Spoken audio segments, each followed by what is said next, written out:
veterans. Donna Payne, Quincy, Massachusetts. Thank you, O'Reilly, for your perceptive columns. The Gulf of America, that's the one I wrote yesterday. One of the best. Your voice is welcome for the fight for common sense. God bless you. God bless the United States of America. Merry Christmas. Well, thank you, Donna. Very nice of you to say. I put a lot of work into the columns, and you guys got 7 days to read them. So I hope you do. In a moment, something you might not know. Hey, the holidays are here. It's a great time of year, but also it's when everyone is traveling, gathering, and yes, spreading germs. That's why I wanted to tell you about All Family Pharmacy, a company that makes it easy to stay prepared and keep your household healthy. Please go to allfamilypharmacy.com/bill, order online. A licensed physician reviews it. Once approved, your medication ships right to your door, fast and secure. Whether you need ivermectin, antibiotics, or everyday maintenance meds, they've got you covered, all from the comfort of your home. And right now, you can save 10% with code BILL10 at checkout. So take care of yourself and your family this holiday season. Please visit allfamilypharmacy.com/bill. Use code BILL10 to stay healthy and ready. Yo, this is Vic. Vic for Vets is proudly honoring our veterans. Every Wednesday at 11:05, you'll hear about that day's honoree and their incredible service to our country. Hi, it's Ken. You want to nominate a veteran? Send their name, service information, and story to me, Ken, at newstalkstl.com. Brought to you by Alamo Military Collectibles and Monocle's Pizza. Together, let's celebrate the heroes in our community. Vic for Vets, where honor meets gratitude. If you're living with diabetes and using insulin, you know the pain of pricking your fingers over and over again. By wearing a small remote device called a continuous glucose monitor, or CGM, you can reduce the pain of pricking your fingers right away. If you're testing your blood sugar 4 or more times per day, injecting insulin 3 or more times per day, or using an insulin pump, call the Diabetic Health Hotline today. 800-515-2380. That's 800-515-2380. Paid for by U.S. Med. Now the O'Reilly Update brings you something you might not know. 60 years ago today, an animated special on CBS. The program will go on to be broadcast each December, streamed online 100 million times. Here is the story behind A Charlie Brown Christmas. The Peanuts crew first appeared in comic strips 10 years earlier. By the early 1960s, Charles Schulz's cartoon had gained enormous popularity in the USA and in Great Britain. Producers wanted to bring Charlie Brown to television in a series of specials. Schulz was on board with the project because it paid him a ton, but he did demand the scenery depict his childhood in St. Paul, Minnesota. He also required the soundtrack to feature jazz, his favorite genre. A Charlie Brown Christmas was completed just 10 days shy of its premiere. Many believed the special would be a disaster. Studio executives thought the movie might kill the comic strip. Some even wanted to cancel the entire broadcast.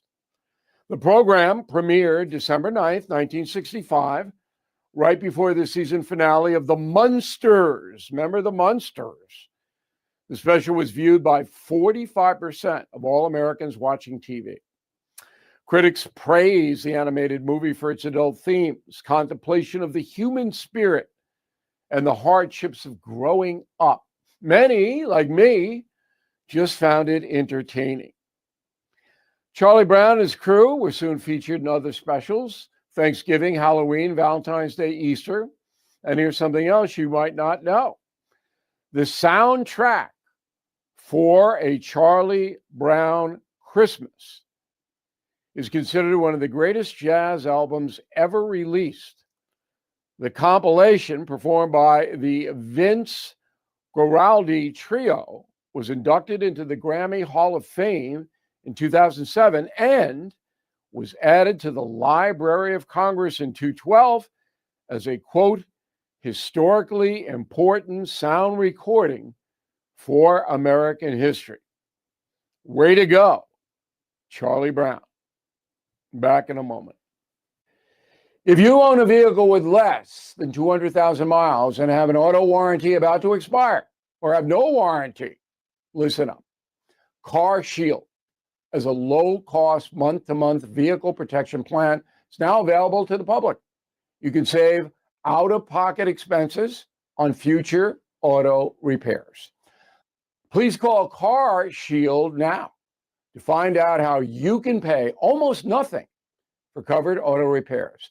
800-881-0365 for a free quote. This protection plan is at an all-time low price. Drivers who activate this vehicle protection today will also receive free roadside assistance, free towing, and car rental options at no additional cost. So please call for your free quote. 800-881-0365. 800-881-0365. Hey, what do you have to lose? 800-881-0365. Thank you for listening to the O'Reilly Update. I am Bill O'Reilly. No spin, just facts, and always looking out for you. KLGY HD3 Clayton, K270BW Belfast, KNBS Bowling Green. This is News Talk STL at 1019, 94.1, and always streaming at newstalkstl.com.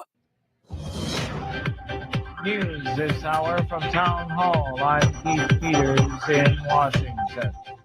The U.S. and Ukraine do not see eye to eye on how to end Russia's war against Ukraine. White House correspondent Greg Clugston reports. The peace plan proposed by the Trump administration calls for Ukraine to cede territory to Russia. President Trump told Politico that Moscow has the upper hand in the war and that Ukraine needs to cut a deal and start accepting things. But Ukrainian President Zelensky is resisting U.S. pressure for compromise and has reaffirmed his refusal to give up land.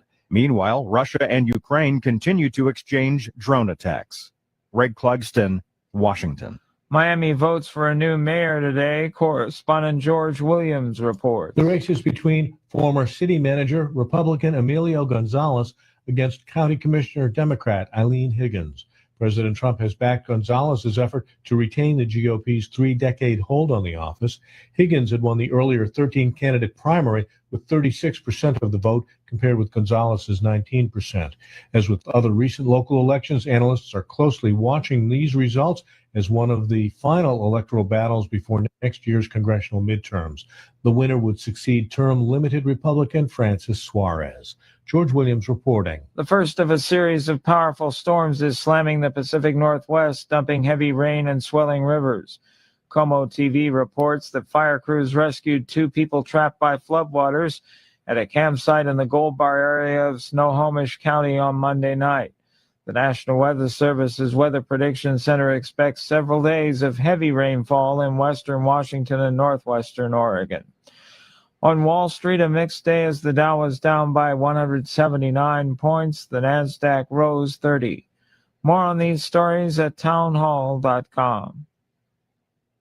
Do you owe $10,000 or more in credit card debt or personal loans? With credit card debt at all-time highs, Debt Relief Advocates is urgently notifying consumers of debt relief now being made available, designed to aid consumers with out-of-control credit card debt. Those who qualify and enroll for this relief program will only have to pay back a fraction of what they owe. This is not bankruptcy or a debt consolidation loan. This is a relief program that credit card companies would rather you not know about, as it ends your debt nightmare and saves you lots of money. Consumers owing at least $10,000 in credit card debt or personal loans can now take advantage of this debt relief as the cost of living skyrockets. Debt Relief Advocates has established a relief hotline for you to call to learn what debt reduction you may qualify for, so don't wait. For this free information, call the Relief Hotline at 800-515-1865. 800-515-1865. 800-515-1865. From the Michaels Flooring Outlet Weather Center.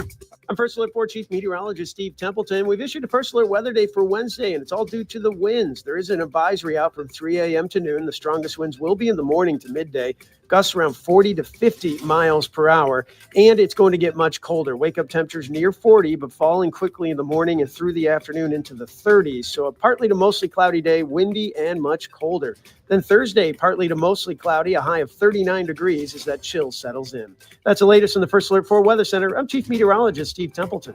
This hour of News Talk STL is brought to you by Rodney and Jen Wallner and the entire Wallner home selling team at Berkshire Hathaway. Call them today at 314-810-SOLD. 314-810-SOLD. Do you own a timeshare? Well, face the facts. You made a mistake. You made a bad purchase. A timeshare is not an investment. It's a money pit that continues forever. If you use your timeshare, that's great. But if you don't and you want to legally get out of your contract, call my friends right now at the Timeshare Exit Hotline. They're an experienced team of lawyers who help good people like you get out of a timeshare contract that they just don't want. Don't throw away your money on maintenance fees. Use it for things you really want. We can help you end your timeshare contract and stop the money drain immediately. If you're ready to move on with your timeshare, call our team right now. Cancel your timeshare now with this free call. 800-524-1641. 800-524-1641. 800-524-1641. That's 800-524-1641. All the information I need on the drive to work. Like Ferguson in the morning. I keep it on throughout the day, whether it's local, national, or something big that's happening overseas. News, analysis, and opinion. St. Louis is #1 for conservative talk. News Talk STL. Tim Jones and Chris Arps in the afternoon. The 9 most terrifying words in the English language are, I'm from the government and I'm here to help. The more you remove voting from Election Day, the more opportunity you're offering for people to commit fraud. Are you not entertained? Are you not entertained? I think the Democrats are so short-sighted in this tactic they have now to just cheat at any cost to win elections. Lying dog-faced pony soldier. You said you were, but now you got to be honest. I'm going to be honest with you. What are we doing wrong here? As a former leader in the House, I think you can put your finger on it. It's called leadership. We don't have it. Tim Jones and Chris Arps.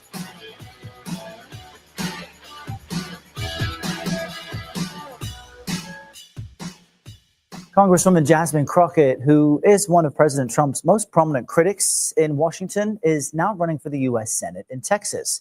The Democrat announced her candidacy at a press conference in Dallas yesterday. There are a lot of people that said, you got to stay in the House. We need our voice. We need you there.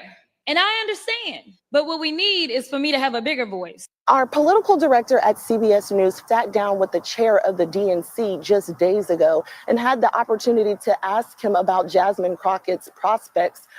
I've always taken the view that our job is not to put our thumb on the scale and say, this is the only type of candidate that we should run. That's up to the primary voters to make that decision. And once they've made that decision, then I and the Democratic Party need to fight like hell for whoever that nominee is, including candidates we might not agree with all the time. Not really a ringing endorsement there from the DNC chair regarding the announced campaign of crazy Jasmine Crockett. Missouri should be so proud. Yeah, she came from our homeland here, and she's in Congress now and then looking to be the next U.S. Senator from the great state of Texas. Welcome to the Tim Jones and Chris Arps Show. It is December the 9th, 2025, 4:07 in the p.m. here in the Heartland, 5:07 in the p.m., where my partner Chris Arps is today up in the mid-Atlantic northeastern region. Chris, how you doing? Where are you and what are you up to? I am in Atlantic City, Tim, today and tomorrow, and it's kind of a mini reunion with some of the folks that we went to Israel with over the summer, the Newsmax trip. One of the members, he is the founder of the Orthodox Jewish Business Chamber of Commerce, and so they're having a conference here tomorrow, and they have asked me to speak on some media issues. So it's here. It's kind of a reunion, and also get to give a speech on Black conservatism and how the mainstream media doesn't exactly treat us right. That will be an interesting and exciting discussion indeed. I know you will. I know you will represent News Talk STL well, and please say hello to all of our mutual friends for me too. I will do that. I'm really looking forward to connecting back up with Johnny Tobacco, who will be here today and tomorrow for the conference. And of course, we have him on every other Friday or some Fridays to talk about business and his show. And you met him. He is a wonderful guy. He is a true character. He is a true New Yorker. He is indeed, and he is brilliant when it comes to the markets, finance, and the economy writ large. Chris, we got a jam-packed show for the listeners today. As always, at 4:25, we're going to talk about Waymo. We've talked about them over the last few weeks. I told the story about the Waymo that I followed in Phoenix, Arizona earlier this spring. Those are those automated self-driving vehicles, the robo-taxis. Well, Chris, looks like Waymo is bringing robo-taxis to St. Louis. So, Chris, we must not be completely down and out because all these tech entrepreneurs continue to want to use St. Louis as part of the training ground for the future. I guess that's a cool thing. That is a cool thing because usually St. Louis is behind the curve on things like this. You remember other major cities had Uber way before we did. And the reason was the taxi lobby in St. Louis County and St. Louis City did not want the competition. I'm really kind of surprised, and we may be hearing it in the near future, that the taxis and Uber drivers may put up a fuss about this because this is huge competition. If you got driverless cars, then why do you need Uber? Why do you need taxi cabs? Well, Chris, I read a story the other day that talked about that very prospect and how in the future, Chris, we will all own Waymo machines. So when we buy our vehicles in the future, they'll all be self-driving. So you will buy a car, but then it will be available to anybody else to use. So while you're out of town in Atlantic City at an important conference, somebody else can be using your vehicle and you'll be getting paid for it. So the argument is we'll have a lot less vehicles on the road. Now, I think that's far, far, far into the Jetsons' future, but that's what this one tech entrepreneur thought was eventually going to happen. Yeah, I think by the time that rolls around, I'll be pushing up Daisy somewhere. But Chris, who would have thought that you and I would see Jetson-like self-driving mobiles in our lifetime? They are here. They're on the roads now. It's amazing. It really is. I tell you what's even more here, Tim, is I read an article about a week ago where there is a company that is test marketing or testing driving or flying cars. Yes. So that is in the near future as well. And I've seen a prototype of that of a flying car. I just wonder, with flying cars and drones in the air and airplanes, it seems like it may be a little congested. Well, I think with GPS and satellites, somehow they'll figure all that out. But it'll be a brave new world indeed. We're going to talk about the Waymo machines, the robo taxis, with David Stokes at 4:25. And Chris, we're going to discuss the new Show Me Institute publication, the 2026 Blueprint. You and I, can you believe this? We are going to be in Jefferson City for yet another kickoff of yet another Missouri legislative session in less than 1 month. Wednesday, January the 7th, we'll be up in Jefferson City. We're going to talk about what they might be considering or what they should be considering in the legislature this year, because the Show Me Institute has got the 2026 Blueprint out. David Stokes will talk to us about that as well. Yeah, it's amazing. That's only a month away, and we'll be broadcasting up there. Americans for Prosperity. It will be the sole sponsor of our show. And this year, Mike Ferguson in the Morning will be doing his show up there as well. So it's going to be a really exciting time. It's going to be cold as hell. I'm sure it will. It's going to be an exciting time. It will indeed. Lots going to be on the docket next year. Income tax cuts and elimination, property tax reform, maybe the dreaded personal property tax. We'll get the axe. We'll also be talking education savings accounts and universal school choice and those big ballot initiatives. We could have many of them before Missourians next year. Amendment 3, the good new Amendment 3 on the abortion rewrite, getting rid of gender ideology in our Constitution, putting some limitations around the out-of-control initiative petition process, which will be Amendment 4. We may have a referendum on the 7-1 congressional map. We thought it was going to be a sleepy midterm year in Missouri without any U.S. senatorial races or statewide races except for auditor. But, Chris, we'll have plenty to talk about, plenty to consider, plenty to explain to the folks when we kick off the legislative session in January. Oh, yeah. This is a midterm election. It'll be an election year. We've got all of these things on the ballot, as you said. So it's going to be a raucous election year. David Stokes to talk about that with to talk about all of that with Chris and I at 4:25. If you want to get a little sneak peek of that 2026 blueprint, it's up on the Show Me Institute website, showmeinstitute.org. Chris, what do we got teed up today for Chris's Corner at 4:45? Well, yesterday I mentioned a couple of the potential 2028 presidential candidates, a couple of them that I missed. I'll tell you who that is. And President Trump did a wide-ranging interview yesterday with Politico, and I'm going to give you a few highlights from that article, from that interview. And if President Trump is involved, it was not a boring, sleepy interview. He said some things that some folks would consider controversial, and we'll go over that at Chris's Corner at 4:45. It never is. As much as much TDS as most of the national media has, as much as they like to rag on him and complain about him. Chris, a lot of the media types that have made their living off of their extreme TDS are going to be really sad when Donald Trump is not available to make headlines for them any longer.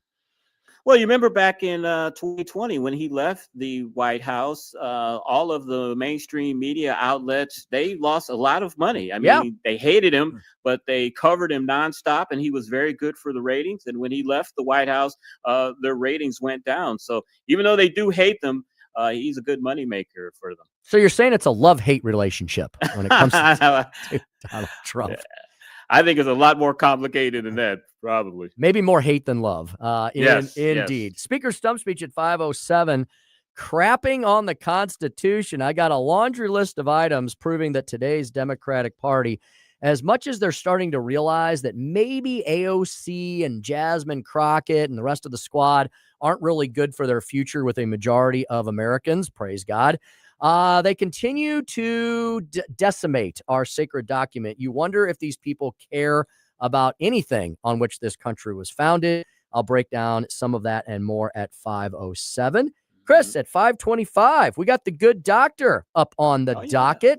We're going to talk about crazy Jasmine Crockett's bid for a Texas Senate seat, and we'll cover so many more of the headlines of the day. Oh, Chris, including all of the late-breaking news on the dueling Obamacare fix proposals that are up in the Senate. Senate Republicans today landed on a bill that does not include an extension of the Obamacare super subsidies. Democrats' plan, of course, takes those subsidies and supercharges them. It does not seem like this issue is going to get fixed before the end of the year because the House has apparently no plans to do anything on this issue before the end of the year. Yeah, these plans are coming out of the woodwork. Senator Thune yesterday endorsed one of the plans from Senator Mike Crapo, but there are 2 or 3 other Senate plans that are out there as well. The House possibly could have a plan. They said they were going to announce one either tomorrow or Wednesday. So a lot going on, or today's Tuesday. I'm losing track of days. Today or Wednesday. So lot going on. So here's the late breaking news from Fox News. The headline this afternoon is Senate Republicans land on Obamacare fix, tee up dueling vote with Dems. As you mentioned, they have settled on the combo Senator Cassidy, Senator Crapo plan.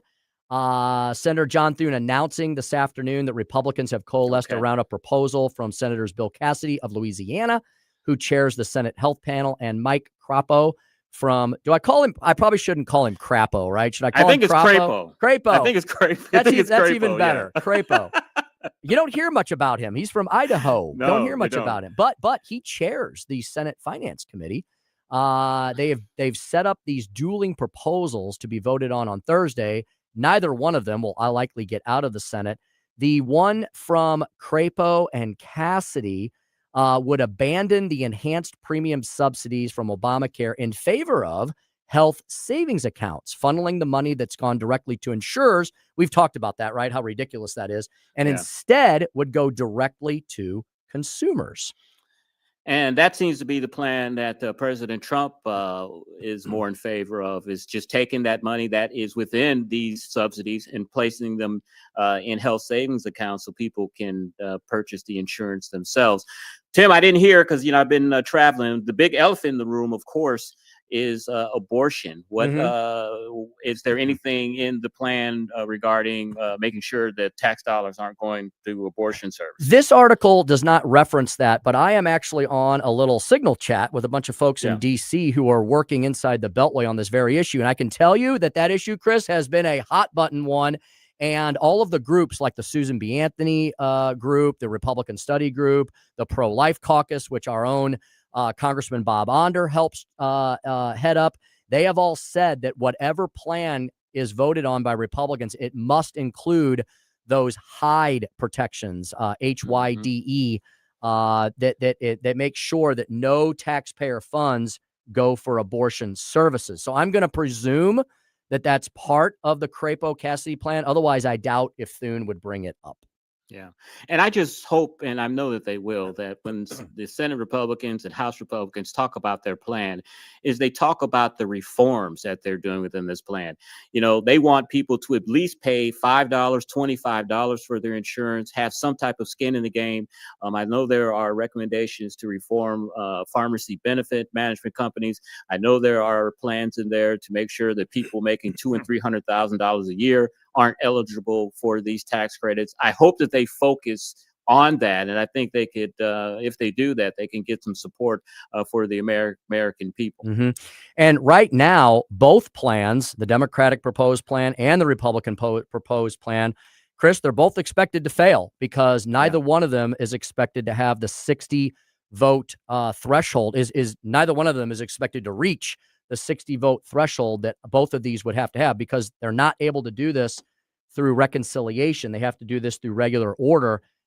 Both of these plans, either one of them would have to have 60 votes. Right now, no Republicans are going to vote for the Democrat plan. And as of today, no Democrats have signaled they will vote for the Republican plan. So this will get pushed this will get pushed into 2026, into the election year. And Chuck Schumer and the Senate Democrats announced yesterday and last week that their bargaining position now is they want a 3-year extended clean benefits, no reforms, no anything. They want this extended for 3 years, which is coincidentally at the end of President Trump's term. And it's likely absolutely not going to happen. Exactly. Hey, before we go to break, can I tell you guys I got to scratch off a couple of items off my bucket list today. What did you do now? Well, we didn't fly into Atlantic City. We flew into Philadelphia. Oh. And drove the hour to Atlantic City. So, Tim, I had a genuine Philly cheesesteak at Geno's, which is one of the more famous Philly cheesesteak restaurants. And here was the thrill. I ran up the rocky stairs at the Museum of Art. Did Becky, and I didn't play collapse. Yeah, did Becky? No, I had it in my head while I was doing it. I did not collapse from exhaustion. There were not paramedics called to try to resuscitate me or anything. I actually ran up the stairs and I ran around the stadium just like Rocky did with my arms in the air. So that's a couple of bucket list items that I get to scratch off today. Well, Joey says that unless you send us a photo with you dressed in the gray sweatsuit with the beanie, it doesn't count because we got to put it up on the station socials. All right. Well, I actually do have a video on my Facebook page. Send it in. There we go. Yes. Joey, you ready to post that? With the Rocky music I'll go find playing. It. I'll share it right now. I didn't see that. Thanks for bringing it to my attention. Yeah, with the Rocky music playing, I have it in there. Fantastic. We'll definitely repost that.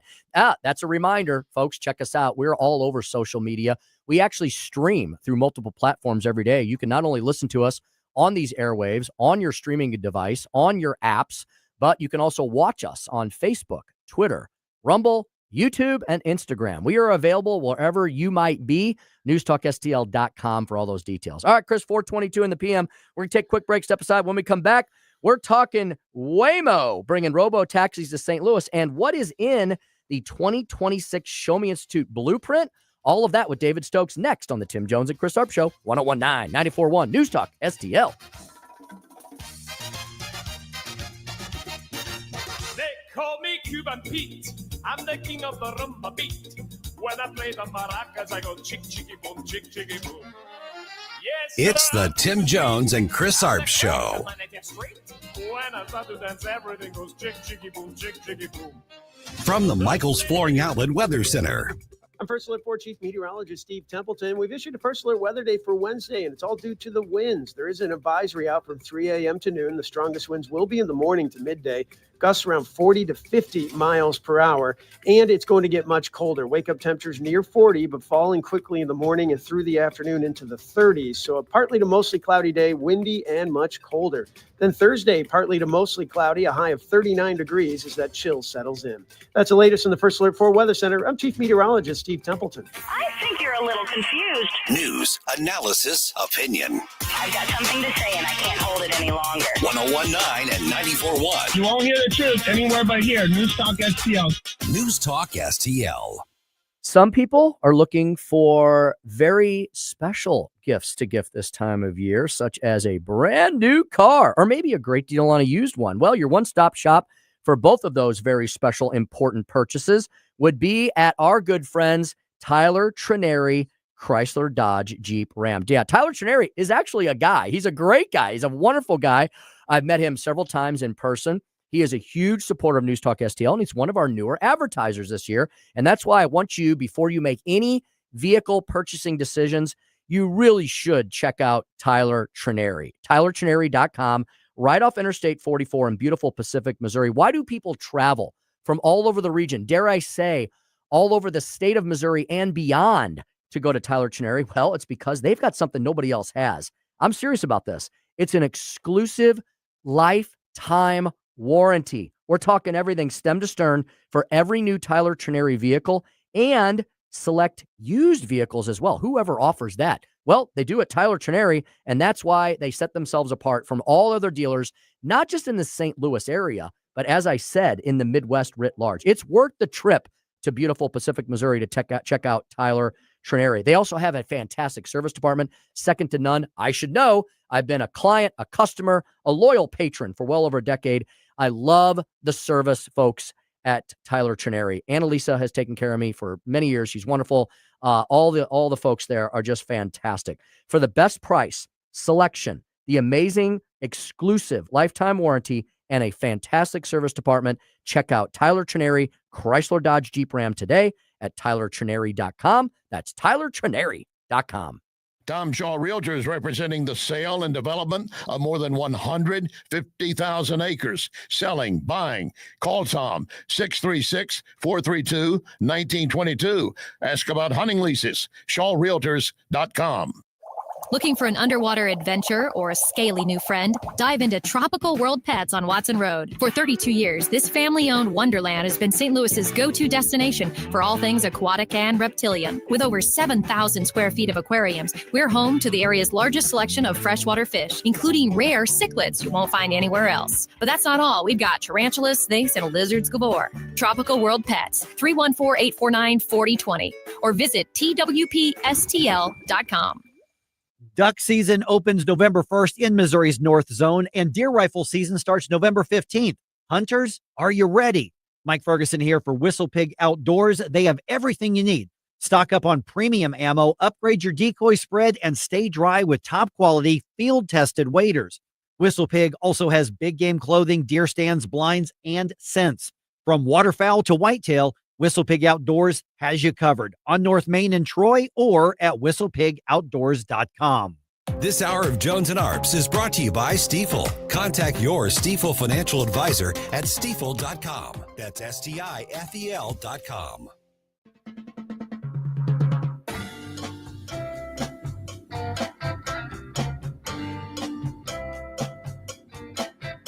It's the Tim Jones and Chris Arps Show.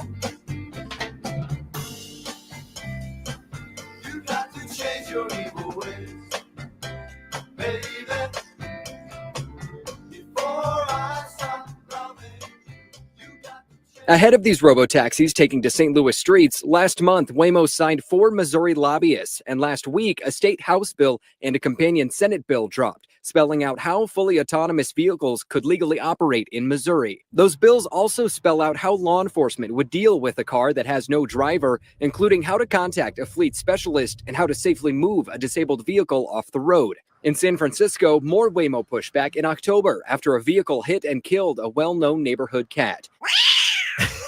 There's the cat indeed. We got him live on the scene. Terrifying, terrifying, exciting, maybe a little bit of both. Let's bring in our next guest and ask him about that and much more. David Stokes over at the Show Me Institute. In high school, you talk about spike. I had a very short spiked. It was I knew there's a spike somewhere in that stuff. It wasn't very punky. It was more Leave It to Beaver-ish, maybe. He is the director of municipal policy and the knower of all things at the Show Me Institute, showmeinstitute.org. David Stokes joining us once again. David, we know that you love horses, but do you love cats as well? No, I don't have like a dislike of cats or a hatred of cats, but no, I'm not a cat guy. David, tell Chris and I and the entire News Talk STL Nation that's listening to us right now about Waymo, these robo-taxis, and what it could mean for St. Louis by the fact that Waymo is willing to bring them here to give them a little test drive. Well, Waymo is here testing them out now. Now they're not driving them. They're not driving their driverless robo-taxis yet. But they've got their people out, working their cars, running their, like their Google mapping agencies to map the streets for where they plan to operate. So I think it's very, is it terrifying or exciting? I think it's very exciting. I think it'll be great to have Waymo operating in St. Louis and then hopefully other parts of Missouri as well. And to, if some people aren't comfortable riding in it, that's fine.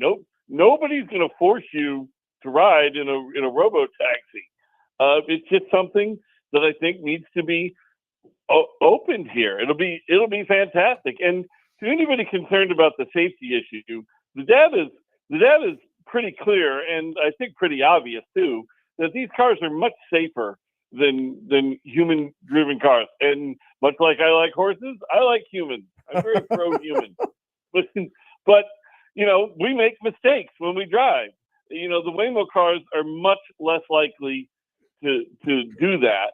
So they're very safe. That doesn't mean there shouldn't be a mechanism for addressing the incredibly rare incident where something might go wrong. But those incidents are going to be far less than human drivers. And I think it's just going to be great to have Waymo operating in St. Louis, soon followed by hopefully the rest of the state. And if they have to adjust some laws to clarify that this is allowed, then I hope they get done both this session in the legislature and at the Board of Aldermen or the county council or wherever else it might be required. Dave, my God, man, they're killing cats. Come on, you can't be wanting to in favor of them like that. They're killing cats, David. Where's your compassion? I'm not an expert, but I do believe in the history of America that probably some human driving a car has also run over a cat. I believe that probably happened probably more than once, to be honest. David, let me ask you this. After you left the St. Louis County Council, around the time I joined, maybe a year afterwards, that's when there was a big kerfuffle about the taxi cab commission, and they didn't want any type of competition coming into St. Louis County. There was a thing where you couldn't drive St. Louis County cabs into St. Louis City and vice versa. We saw a big deal when Uber was coming here. They didn't want the competition. Why do you think we're not seeing as much blowback this time around with the Waymo cars? Well, maybe it's yet to come. That remains to be seen. I know that one member of the Taxi Cab Commission, Richard Callow, seems to have some serious questions about Waymo. But overall, I would hope that the newer appointees to the Taxi Cab Commission are just more amenable to technological change than they used to be. Bear in mind, I could talk about taxi cab licensing in St. Louis for hours and hours. And Chris, as you know, and Tim, I believe you've heard the story too. I once opened a bribe from taxi cab operators for Councilman John Campese back in 2001 when they were trying to bribe him to vote for stricter licensing and stricter control of taxi cabs. So this is something I've been familiar with in ways that I didn't even want to be involved in for a long time. So they want to just protect entrenched interests. That was all the Taxi Cab Commission has been about.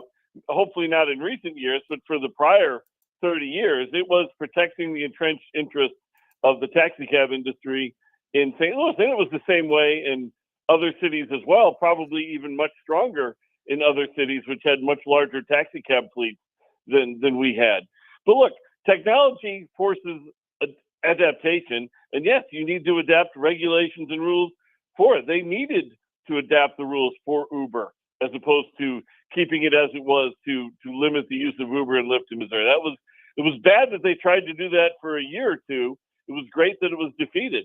And I don't know that that's going to happen here.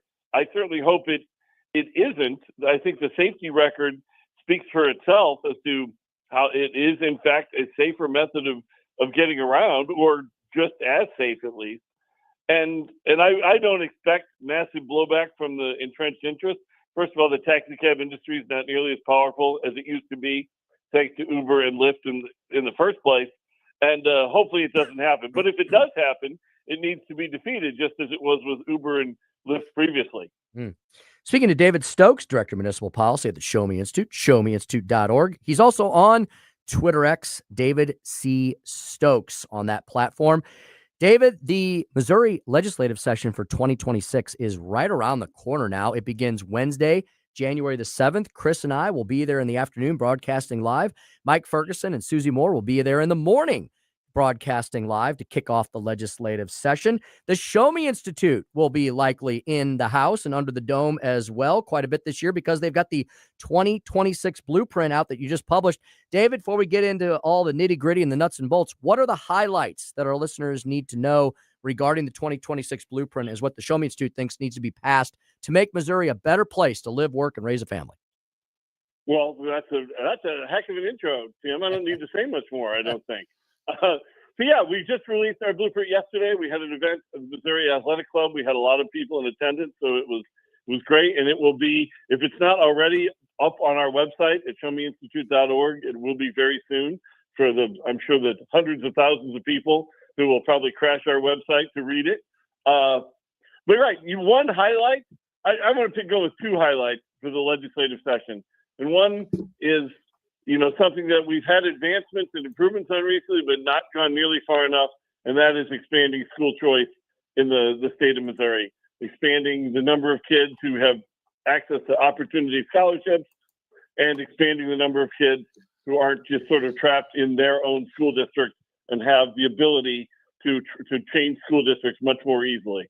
So that's one huge thing. And then the second thing I would say is and it sounds like the governor and legislative leadership is serious about this, and that's to further move Missouri away from dependence on the income tax. My colleague Elias Capellas talked a lot about this at the event yesterday, and how nobody says it's going to be easy, and nobody says it should be done in one fell swoop in 1 year, but to keep moving in the direction of changing Missouri's dependence on the income tax and lowering it and hopefully down to zero over a period of time would be wonderful for economic growth in that state. And the blueprint talks about ways to do that, what has to be involved.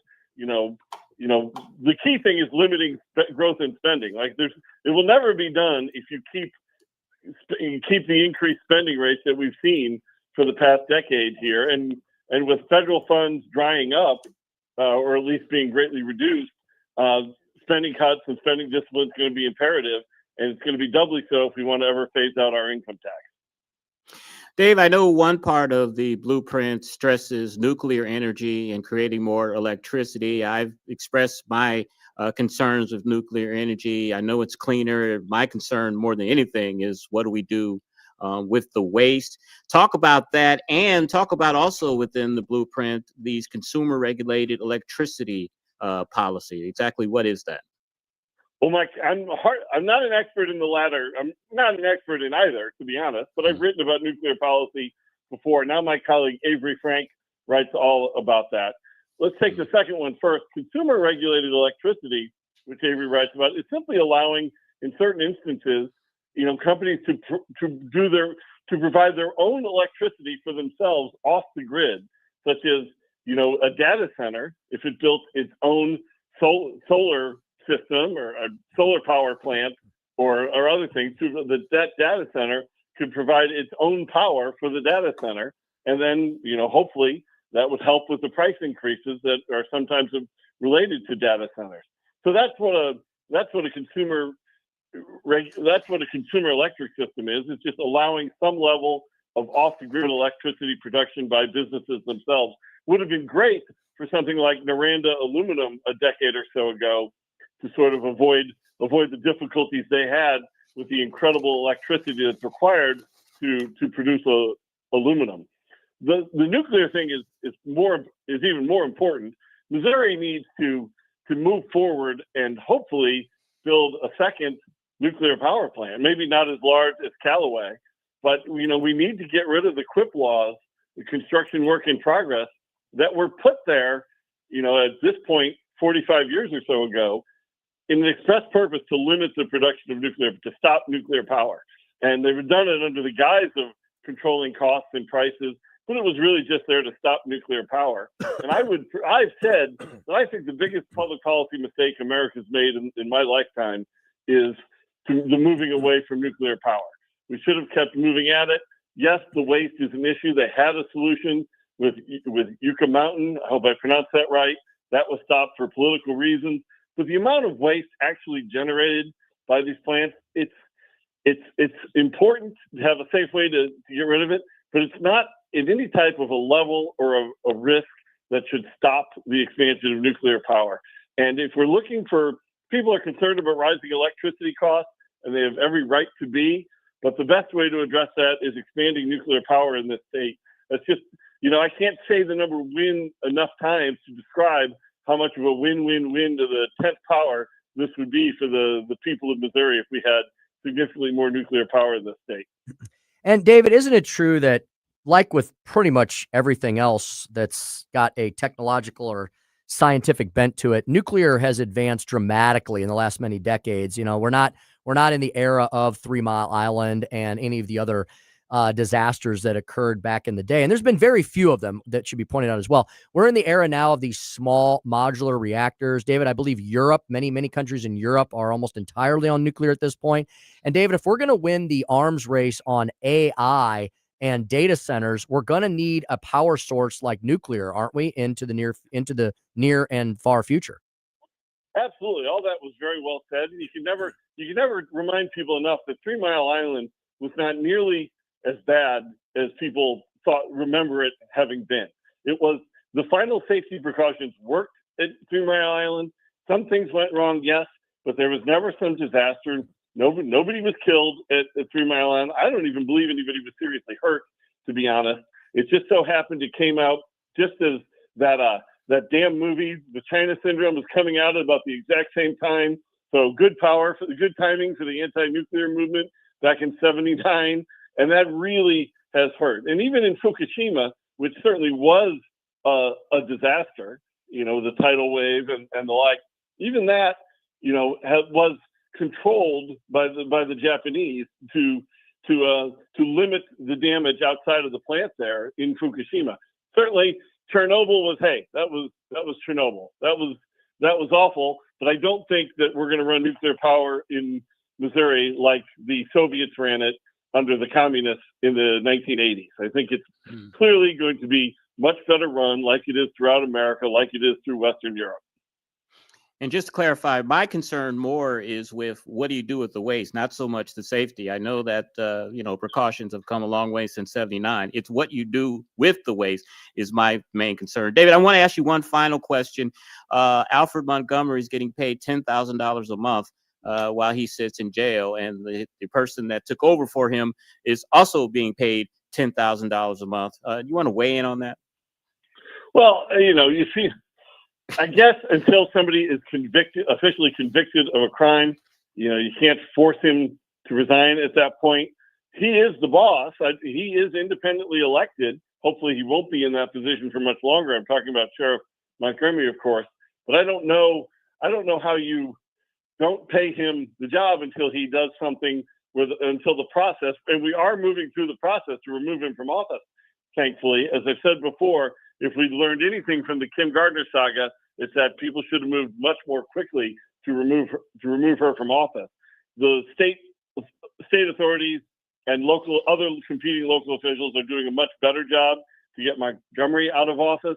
But until there's some type of final conviction, I guess you hate to say it, but I guess he keeps his payroll. He's not going to fire himself.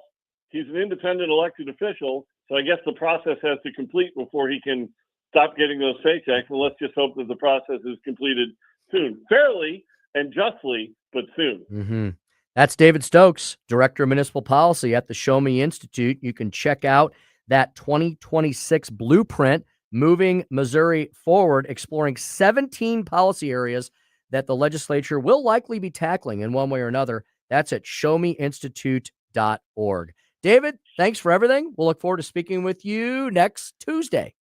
Thank you, David. Thanks, guys. Always great talking with you. Hope everybody's having a great Christmas season, and talk to you soon. You as well. All right. On the Tim Jones and Chris Arps Show, we've got Chris's Corner coming up next. Chris, remind the folks what we're going to be discussing today. We're going to talk about a potential 2028 presidential candidate that we missed yesterday. And we got a little news on Jasmine Crockett and what the folks in Texas and other Democrats think about her chances. Fascinating. Jasmine Crockett and 2028 presidential candidates, all of that and more up next in Chris's Corner on the Tim Jones and Chris Arps Show. Yep, it's 101.9, 94.1 News Talk STL.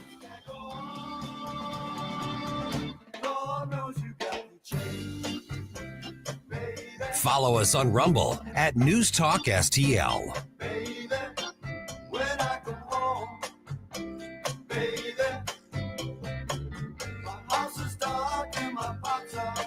From the Michaels Flooring Outlet Weather Center. I'm First Alert 4 Chief Meteorologist Steve Templeton. We've issued a First Alert weather day for Wednesday, and it's all due to the winds. There is an advisory out from 3 a.m. to noon. The strongest winds will be in the morning to midday. Gusts around 40 to 50 miles per hour, and it's going to get much colder. Wake-up temperatures near 40, but falling quickly in the morning and through the afternoon into the 30s. So a partly to mostly cloudy day, windy and much colder. Then Thursday, partly to mostly cloudy, a high of 39 degrees as that chill settles in. That's the latest in the First Alert 4 Weather Center. I'm Chief Meteorologist Steve Templeton. I really like all the things you're saying. News, analysis, opinion. Thank you very, very much. News Talk STL. Hey, pay attention.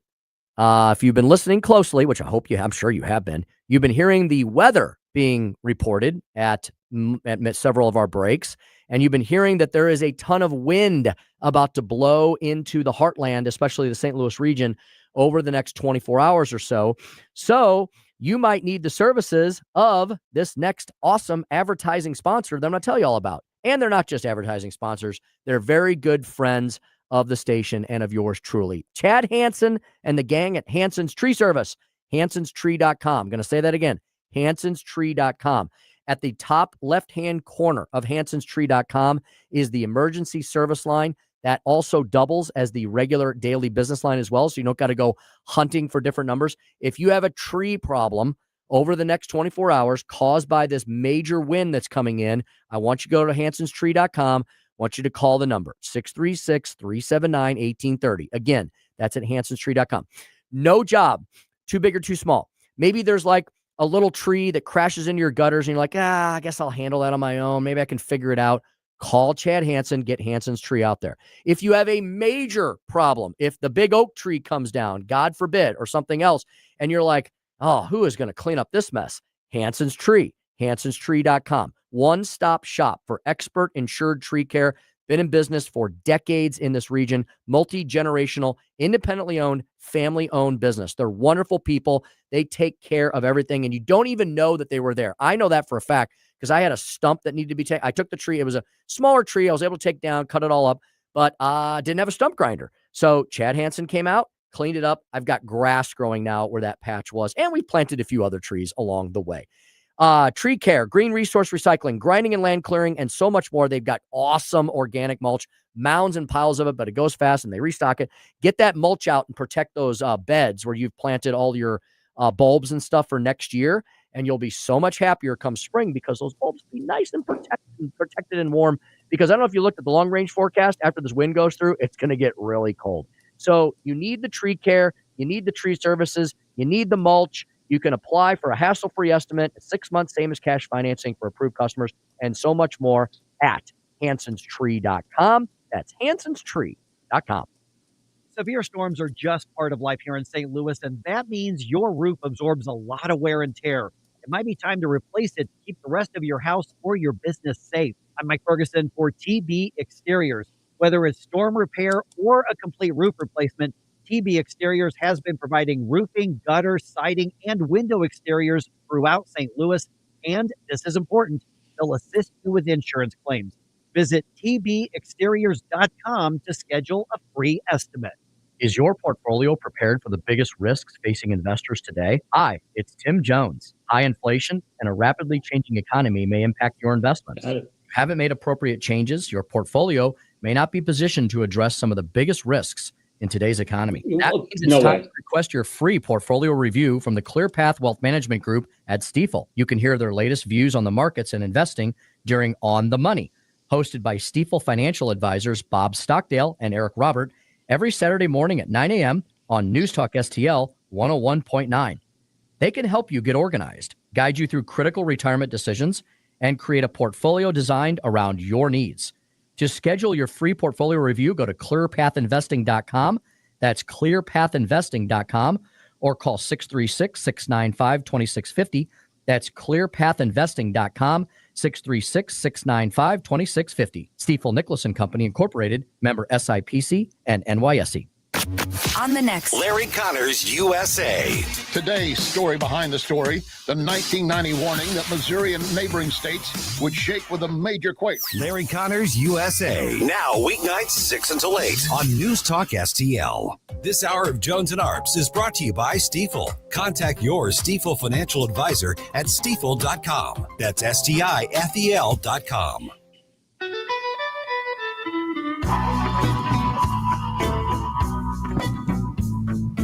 You're listening to Tim Jones and Chris Arps.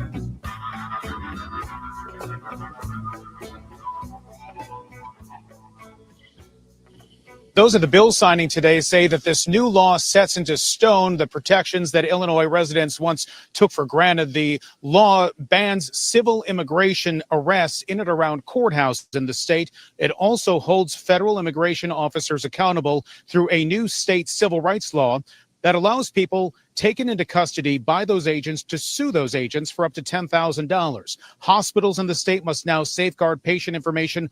Also, universities and daycare centers in the state must now develop protocols for employees not to share immigration status.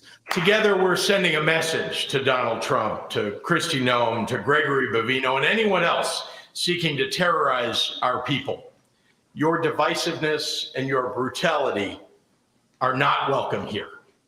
Well, Chris mentioned 2028 presidential candidates. There's one of the nuttiest right there, Pritzker of the failed People's Republic of Illinois. Chris, how sad is it that one of the greatest presidents of all time, Abraham Lincoln, came from Illinois, and he's probably looking down, just shaking his head with dismay and wonderment at this point in time? I think Republicans and people in Kentucky will say that, yes, he may have made his career there in Illinois, but he was born in Kentucky. So I think maybe they'll claim him and take it away from Abe. And Abe's probably saying, I don't want to claim Illinois anymore. Stop associating me with it. Exactly. Look, I got to say something. I have been behind President Trump's immigration policies 100%.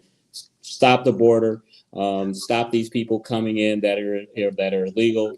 If you are in this country illegally, you should be, deported out of this country and never allowed to come back, in my opinion.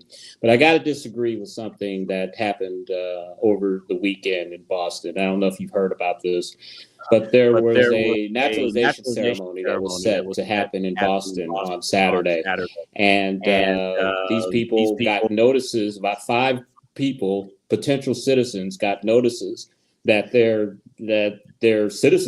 potential citizenship had been canceled, and that they were all set to be sworn in as United States citizens on Saturday. And when they showed up, they were told that it's been canceled for them. They can't become citizens.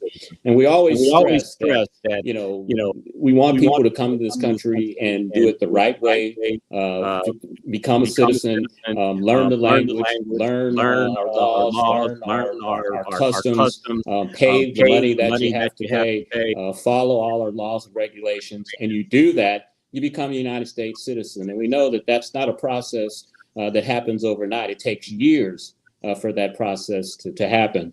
And I just don't know if I agree with kind of pulling the rug out from under these folks on the day that they were supposed to be sworn in and naturalized as citizens. I agree 100% with the president's policies, what he's doing.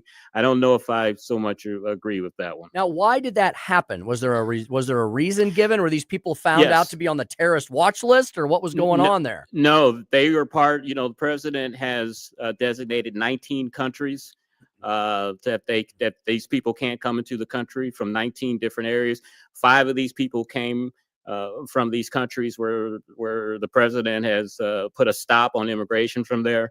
And that's why they were not able to participate in the naturalization ceremony. I don't know if I 100% agree with that. Yeah, I am very concerned these days, though, about what's happened with.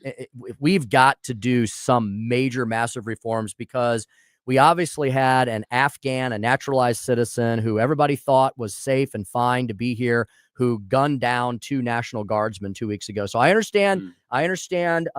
Some may call it a knee-jerk reaction, but we've obviously got a major problem in this country. We've been saying for the last 4 years, just wait until something horrible happens. And we kept saying we hope nothing horrible does happen, but we have got to do something to fix the damage that Joe Biden did to this country when it comes to illegal immigration.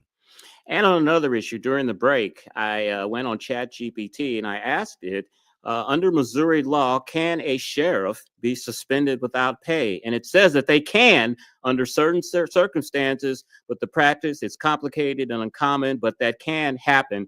And I'm just wondering why that process wasn't pursued. I mean, Alfred Montgomery is sitting in jail making $10,000 a month, and his replacement is getting paid the exact same amount. That's just ridiculous to me. And I think there should have been something done to suspend him and to make sure that he's not getting paid by the taxpayers while he's sitting in an Illinois jail. Yeah, that's just outrageous to me. The insane saga of Alfred Montgomery rolls on. Chris, would you like to do a little Chris's Corner this afternoon? Let's do that. Chris.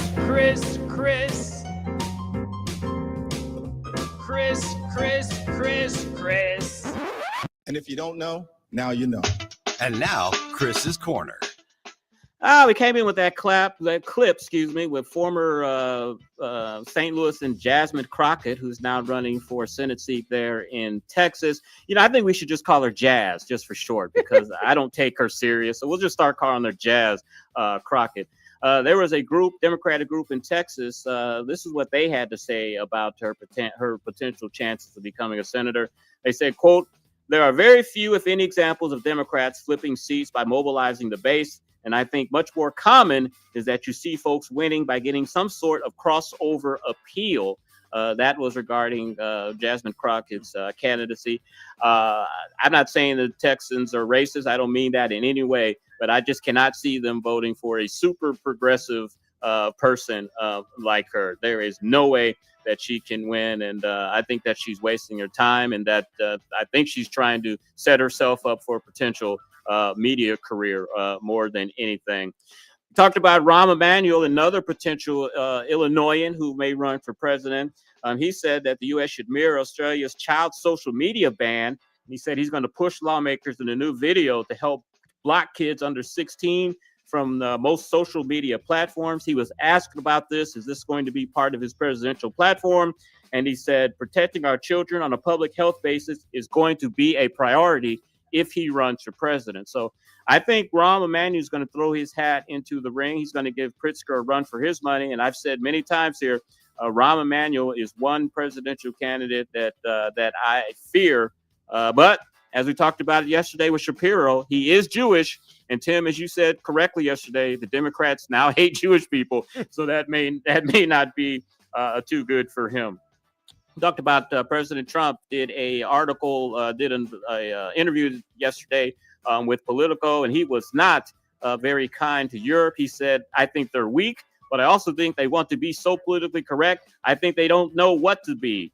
Europe doesn't know what to do." And he called Zelensky P.T. Barnum. So President Trump being President Trump and saying what's exactly is on his mind. That is Chris's Corner. And the Russia-Ukraine war and crisis rolls on. When we come back, we'll have the Speaker's stump speech, the kleptocracy crapping on the Constitution. How do you like that alliteration? Dr. Randy Tobler, Jasmine Crockett, the FDA commissioner under fire, and more on the Tim Jones and Chris Arps Show, 101.9, 94.1 News Talk STL. And wait for after dark. Jamie Allen here, tossing and turning over retirement worries. You're not alone. 3 out of 4 Americans share your concern about having enough saved. But here's the thing. A comfortable retirement isn't out of reach, even if you're planning for 30 or 40 years ahead. Every day, Jeff Portman from the Gemini Wealth Group helps people avoid the critical mistakes that can derail their retirement. Build your path to financial confidence. Visit GeminiWealthGroup.com or call Jeff directly at 314-888-0123. Securities and advisory services offered through LPL Financial, a registered investment advisor. Member FINRA, SIPC.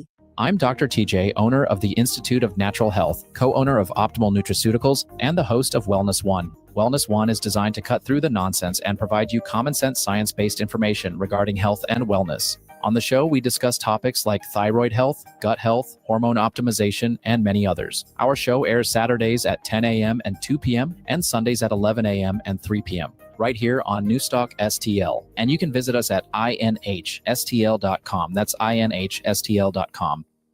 Is diabetes keeping you from enjoying life's special moments? At US Med, we understand the challenges you face, and we're here to help. With US Med, I can finally manage my diabetes without it managing me. US Med offers a wide range of services to simplify your diabetes care. Personalized care plans, convenient access to cutting-edge diabetes tech, and knowledgeable support. Plus, we'll check your insurance so your diabetes care may be covered at little or no cost to you. With US Med, I feel confident and control of my diabetes. I can finally live my life to the fullest. Don't let diabetes hold you back. Choose US Med and experience better birthdays, better adventures, better anniversaries, and better everything. Call now. US Med. Better service, better care. 800-515-2380.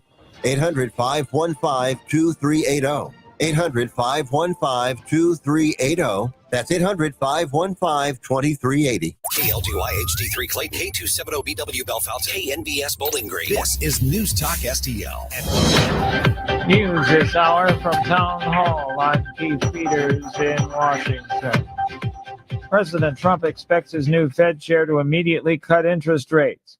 White House correspondent Greg Clugston reports. Ahead of this week's meeting of the Federal Reserve Board and its decision on interest rates, the president is laying out his expectations for the person he'll appoint to lead the Fed next year. He told Politico that immediately cutting interest rates will be a litmus test for whomever he appoints.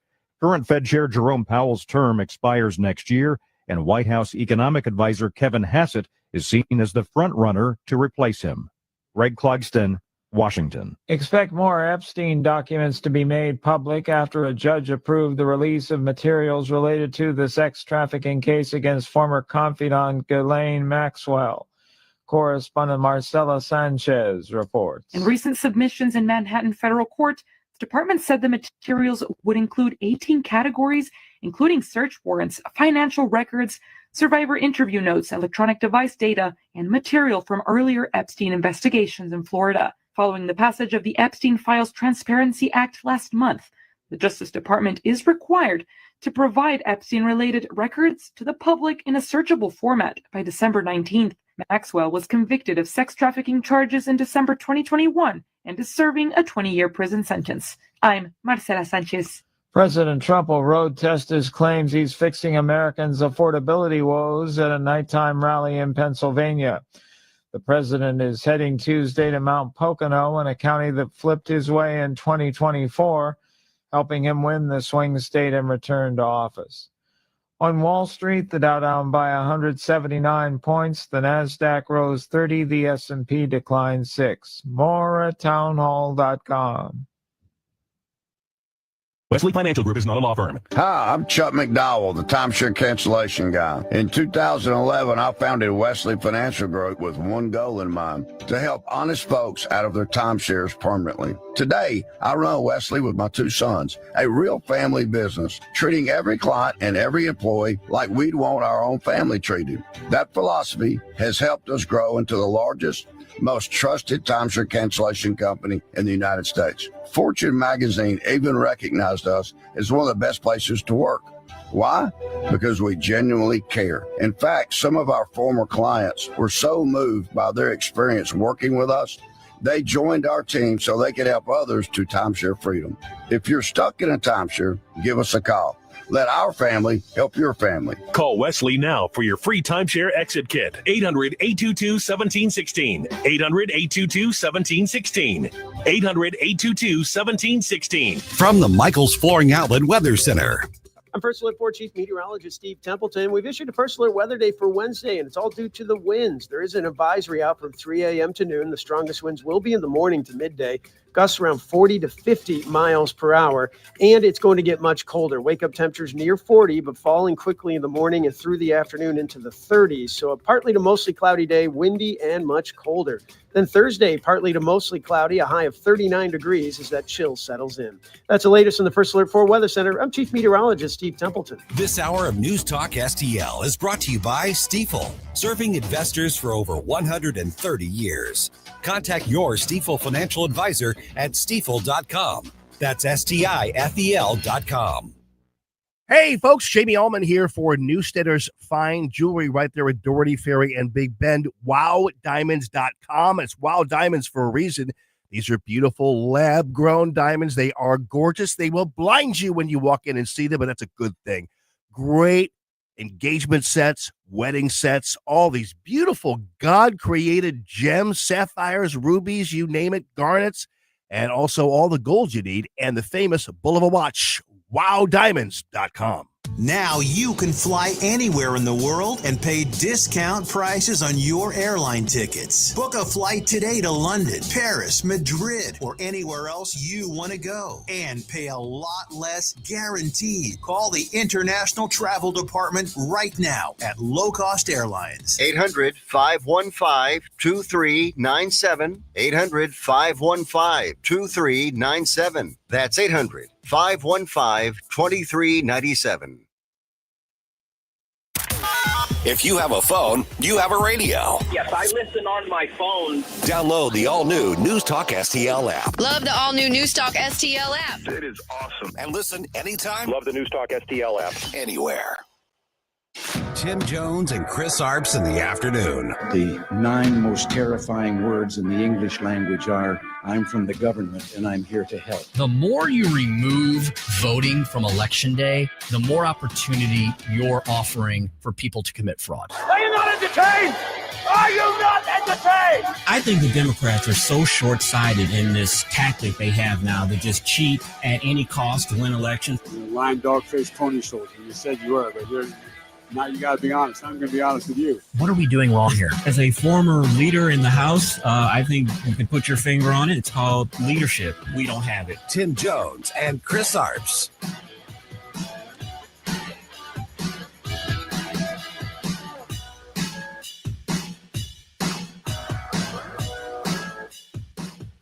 So let's look at that national average right now, because the price of regular unleaded has dropped by 5 cents just in the last week, now standing at $2.90 per gallon. It's the lowest level in over 4 years since May 2021.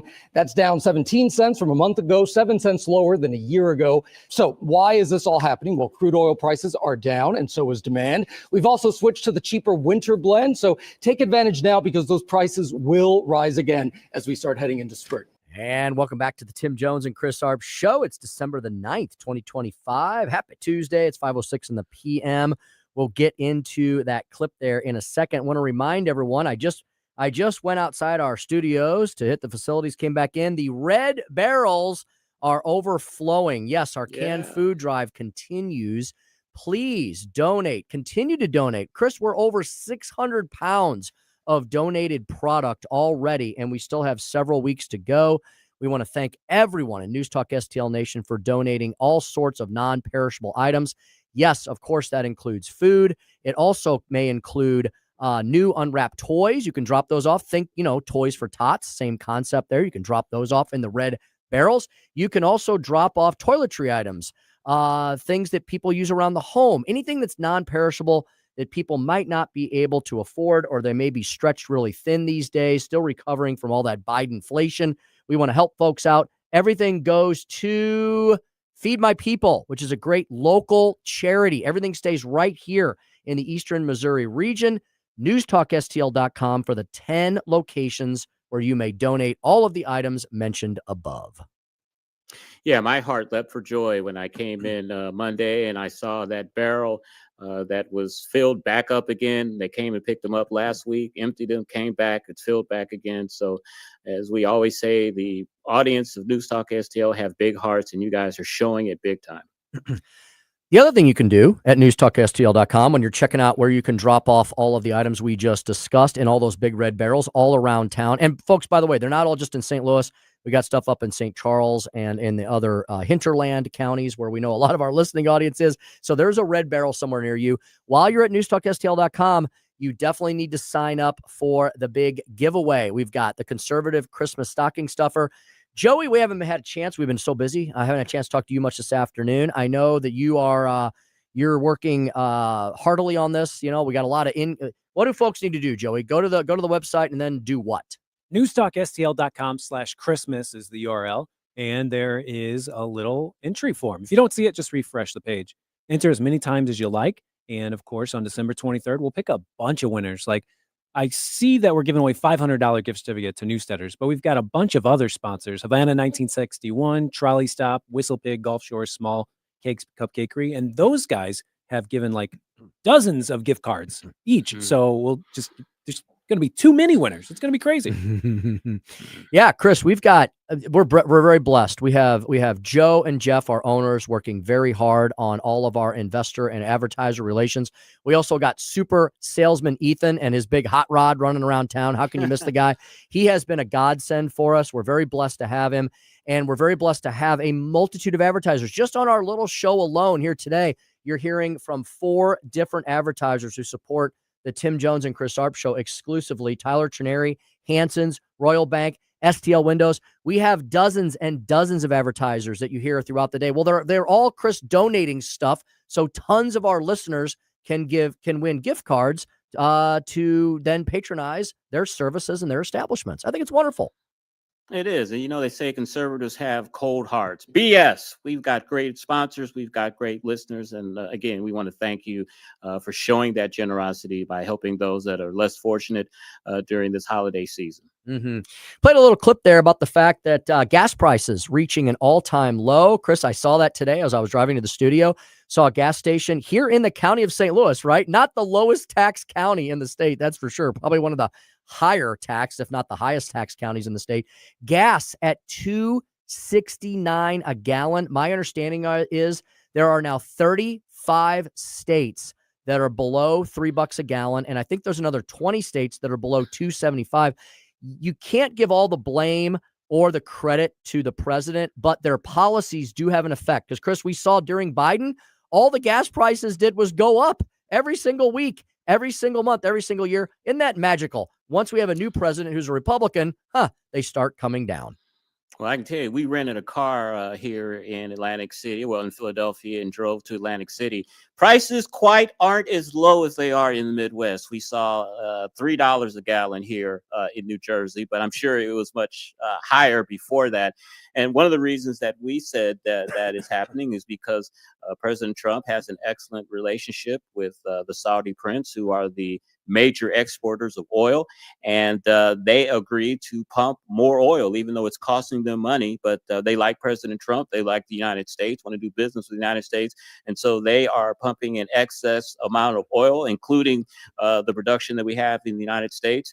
And so that is making gas prices lower here. And it's just in time for the holiday season when everybody gets on the road to visit grandma and their relatives for Christmas. Yep. Oil, like corn or rice or anything else, is a commodity. It matters what happens to commodities everywhere on the planet. And so, Chris, making the point that we've got the OPEC nations pumping more oil, we're doing it here too. What the Biden administration did was shackle our energy industry. Yeah. And so every little bit matters. And so when you say no more leases, or we're not going to allow an oil derrick to go, off the coast of the Gulf of America, that affects the worldwide price. And so when everybody is trying to unleash energy potential, whether it's in the U.S. or around the globe, it matters. And you've seen energy production being unleashed here on the homeland as well. It all goes into the cake that's baked around commodities. Yeah, and I think you see higher oil production here in the United States Also, because when President Trump came into office, he got rid of all of Joe Biden's green energy programs that were put in his big spendulous bill back in 2020. So all those factors put together means more oil being pumped and less gasoline prices for us. Before we go forward, I want to clarify our discussion from last hour about the immigration situation, the naturalization service. I did look it up. The Afghan national who drove across the country and killed or shot and killed the 2 National Guardsmen, killed one of them. He was not a citizen. He had gained his asylum, but he was not a citizen yet. What was he called? Was he what was his terminology? Naturalized citizen? There was some kind of terminology he was under. He gained his asylum in this country, but he was not a citizen at all, not yet. Yeah, he was on his path. Yeah, he was allegedly vetted though by somebody, and he was allowed to be here. So my point is, everybody that came in under Biden's years needs to be re-vetted. I don't care where you came from. I don't care where you are in the process. I'm worried about Americans being put at risk because of foreigners that we've allowed to come to this nation. I'm sorry if I sound xenophobic, but I'm absolutely terrified about the 10 to 20 million people that have crossed illegally into this nation. We've got to get to stump speech in a second. Oh, and we've got Dr. Randy Tobler. Yes. Chris, there was a big headline that came out a couple hours ago. The FDA commissioner is under fire, and many national pro-life groups are calling for the FDA commissioner to be fired because of the slow walking of the abortion pill. I don't know if you've heard about this at all. Who is the FDA commissioner? Do you remember? I don't remember off the top of my head. I don't know. I did see a headline about this, but I remember that the pro-life groups were extremely angry because they gave regulatory approval, and I can't ever say it, but the abortion drug, was it mifepristone? You got it. Bingo. Yes. Oh, I got it right. I usually can't get that right. No, but they gave permission for a similar drug as that, and that really set them off. So I'm sure he or she has been on their radar screen ever since that. Dr. Arps, that rolled right off your tongue. Yeah, thank you, because usually I butcher it. Dr. Randy Tobler, he'll discuss that issue. And Chris, we had Congress actually did something this week. They passed the National Defense Authorization Act. We talked a little bit about that with Senator Jim Talent yesterday. And we'll ask Dr. Tobler, now that the product is final and heading to the president's desk, we'll ask him if he's got any thoughts on what Donald Trump has been doing with the military as well. All that's coming up at 5:25. Oh, I mentioned that today's Speaker Stump speech would be the fact that the kleptocracy, there's your SAT word for the day, continues to crap on our Constitution. What am I talking about? Let's get to it now and next. Today's Speaker Stump speech. Listen to me, listen to me. I'm very consistent. I'm a very stable genius. It's time for the Speaker's Stump Speech, sponsored by Hanson's Tree Service at hansonstree.com. Okay, first of all, what the heck's a kleptocracy? Doesn't sound good, does it? Well, it's not. A kleptocracy is a society or a system of government ruled by people who use their power to steal their country's resources. Oh, does that sound familiar? It should, because that's basically what's being uncovered in that massive scandal that has been that has hit the headlines and the airwaves up in Minnesota. Unfortunately, though, folks, it's not limited to Minnesota, and it didn't just happen. It's something that has been investigated now for, get this, over 7 years. Great article that I found on this very subject in a publication I never heard of before called the Manhattan Contrarian. I guess that's the conservative online blog based in the once mighty Empire City of the Empire State, the Big Apple.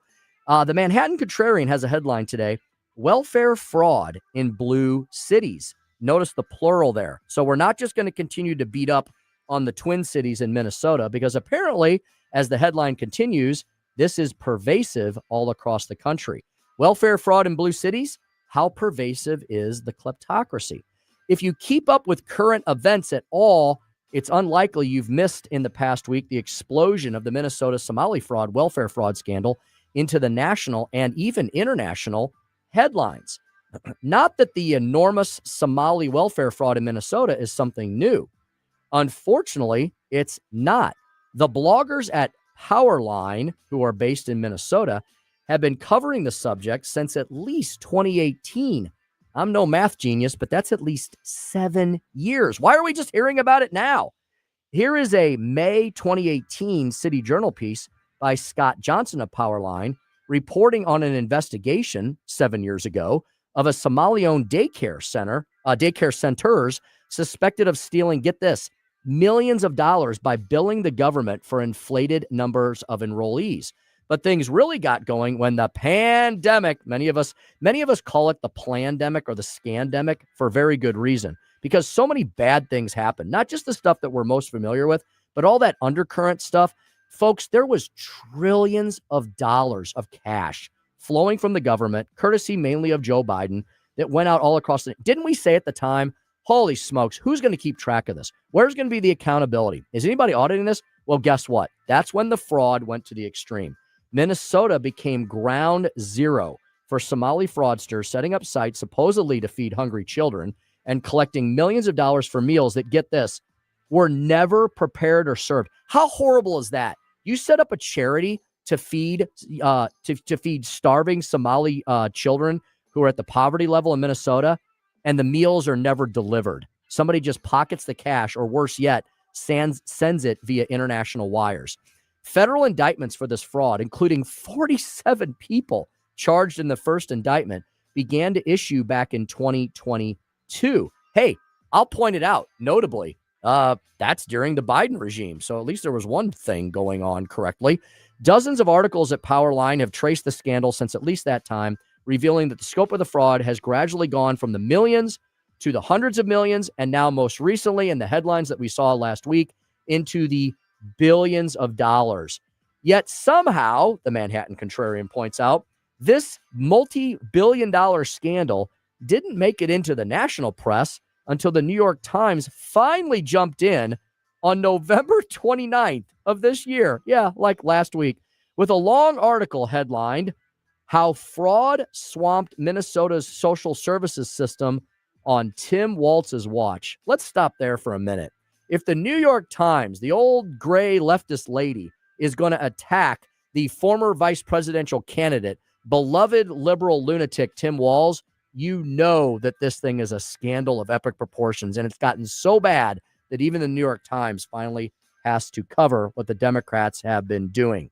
The Times said this: "The fraud scandal that rattled Minnesota was staggering in its scale and brazenness. Federal prosecutors charged dozens of people with felonies, accusing them of stealing hundreds of millions of dollars from a government program meant to keep starving children fed during the COVID-19 pandemic. At first, many in the state saw the case as a one-off abuse during a health emergency, but as new schemes targeting the state's generous safety net programs came to light, state and federal officials began to grapple with a jarring reality. Over the last 5 years, law enforcement officials say, fraud took root in the pockets of Minnesota's Somali diaspora as scores of individuals made small fortunes by setting up fake companies that billed state agencies for millions of dollars worth of social services that, get this, were never provided." End quote. That's the New York Times, folks, not Fox News or redstate.com. The article goes on in great detail as to how this fraud is happening, not just in Minnesota, but around the country. Yesterday, station KTLA in Los Angeles, on the other side of the nation, broke the story of a new scandal there, where 11 LA County employees have been charged with collecting pandemic unemployment benefits while working full-time for, guess who? The government. Peachy Keenan commented on X, "All blue cities are run by the same exact kleptocracy."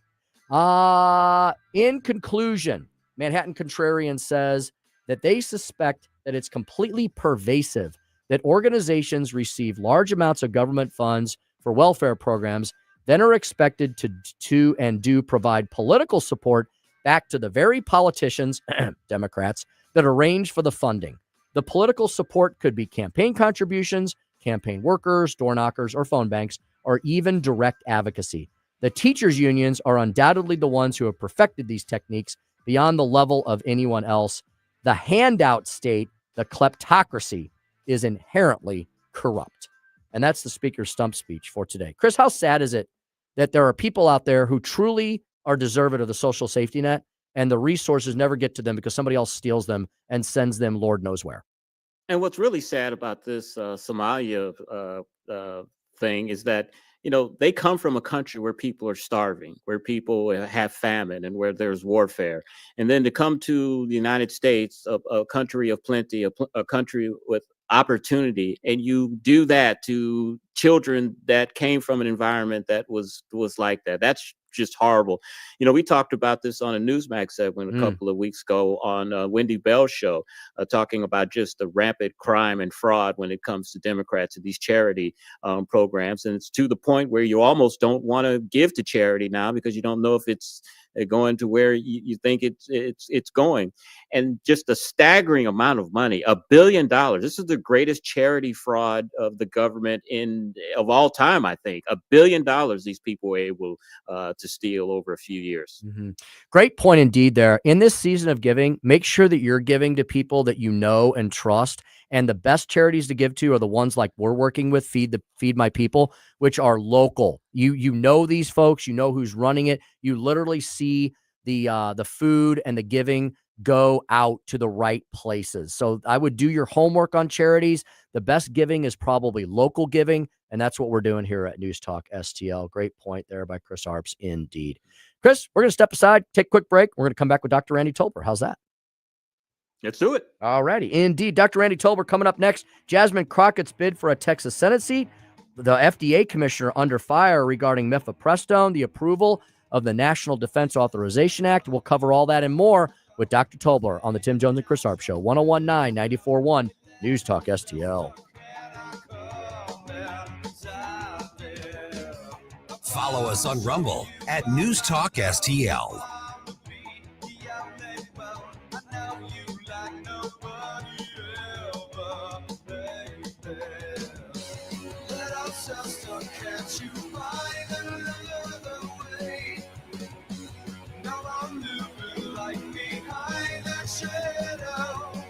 From the Michaels Flooring Outlet Weather Center.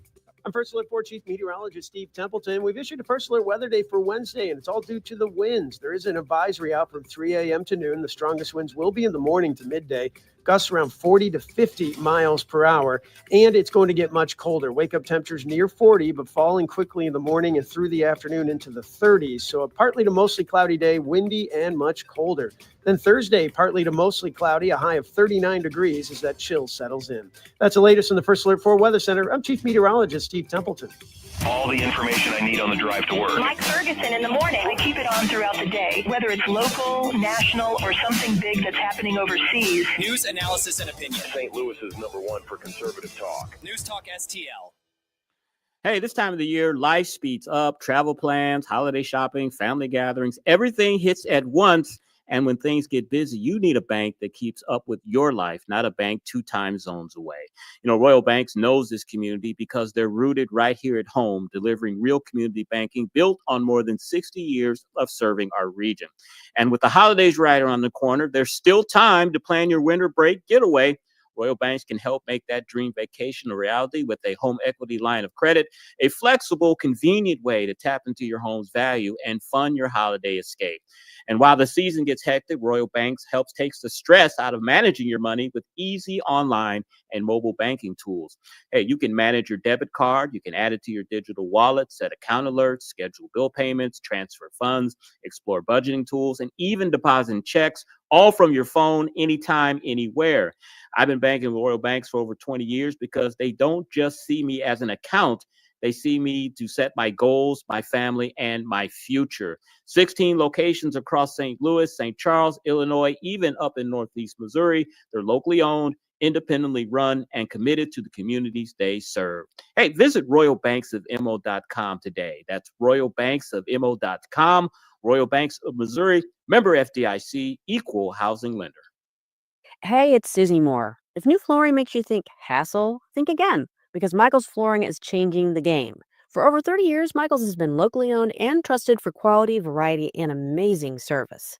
Whether it's carpet, hardwood, laminate, luxury vinyl, or ceramic tile, their expert team makes installing new floors exciting, not stressful. That's why customers keep coming back. Visit Michael's Flooring at St. Peter's, Starting Prairie, Creve Coeur, or online at igotfloored.com. That's igotfloored.com. stefspizza.com.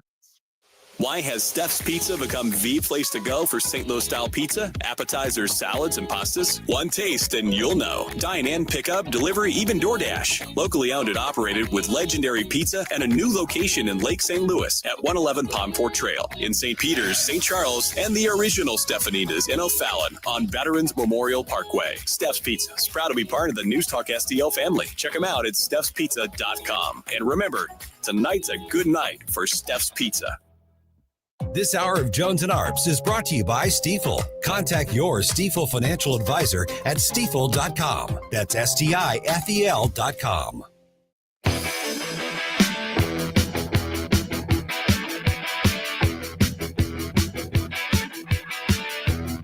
You're listening to Tim Jones and Chris Arps.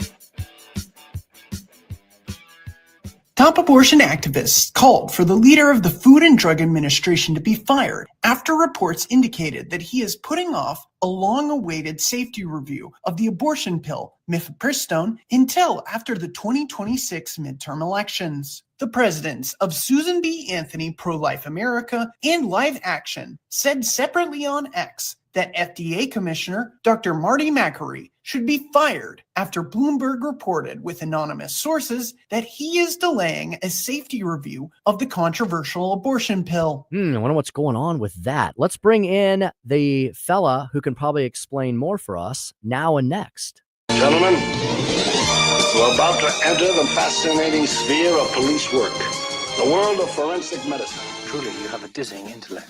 Randy Tobler, Truth Warrior, Woke Destroyer. He is the prescription for what ails us. Dr. Randy Tobler at Randy Tobler MD. You can hear him every Saturday morning here at News Talk STL, 6 to 9 a.m. Doc Tobler, good afternoon. Welcome back to the Tim Jones and Chris Arps Show.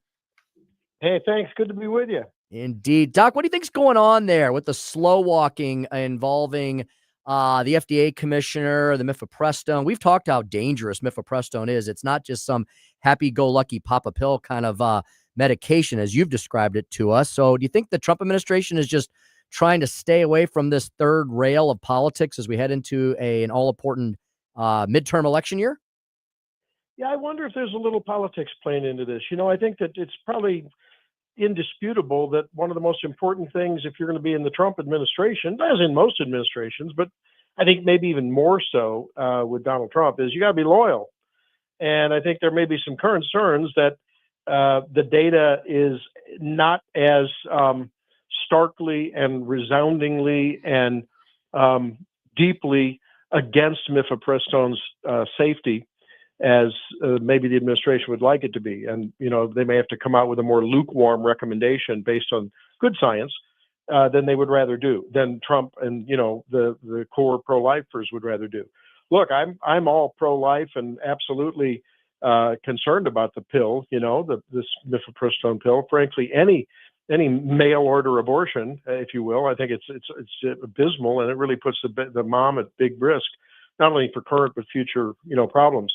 But that's the only thing I can imagine here. I don't know why they're not saying, you know, based on that, what was it, the EPPC, the ethics group, Ethics and Public Policy Center group.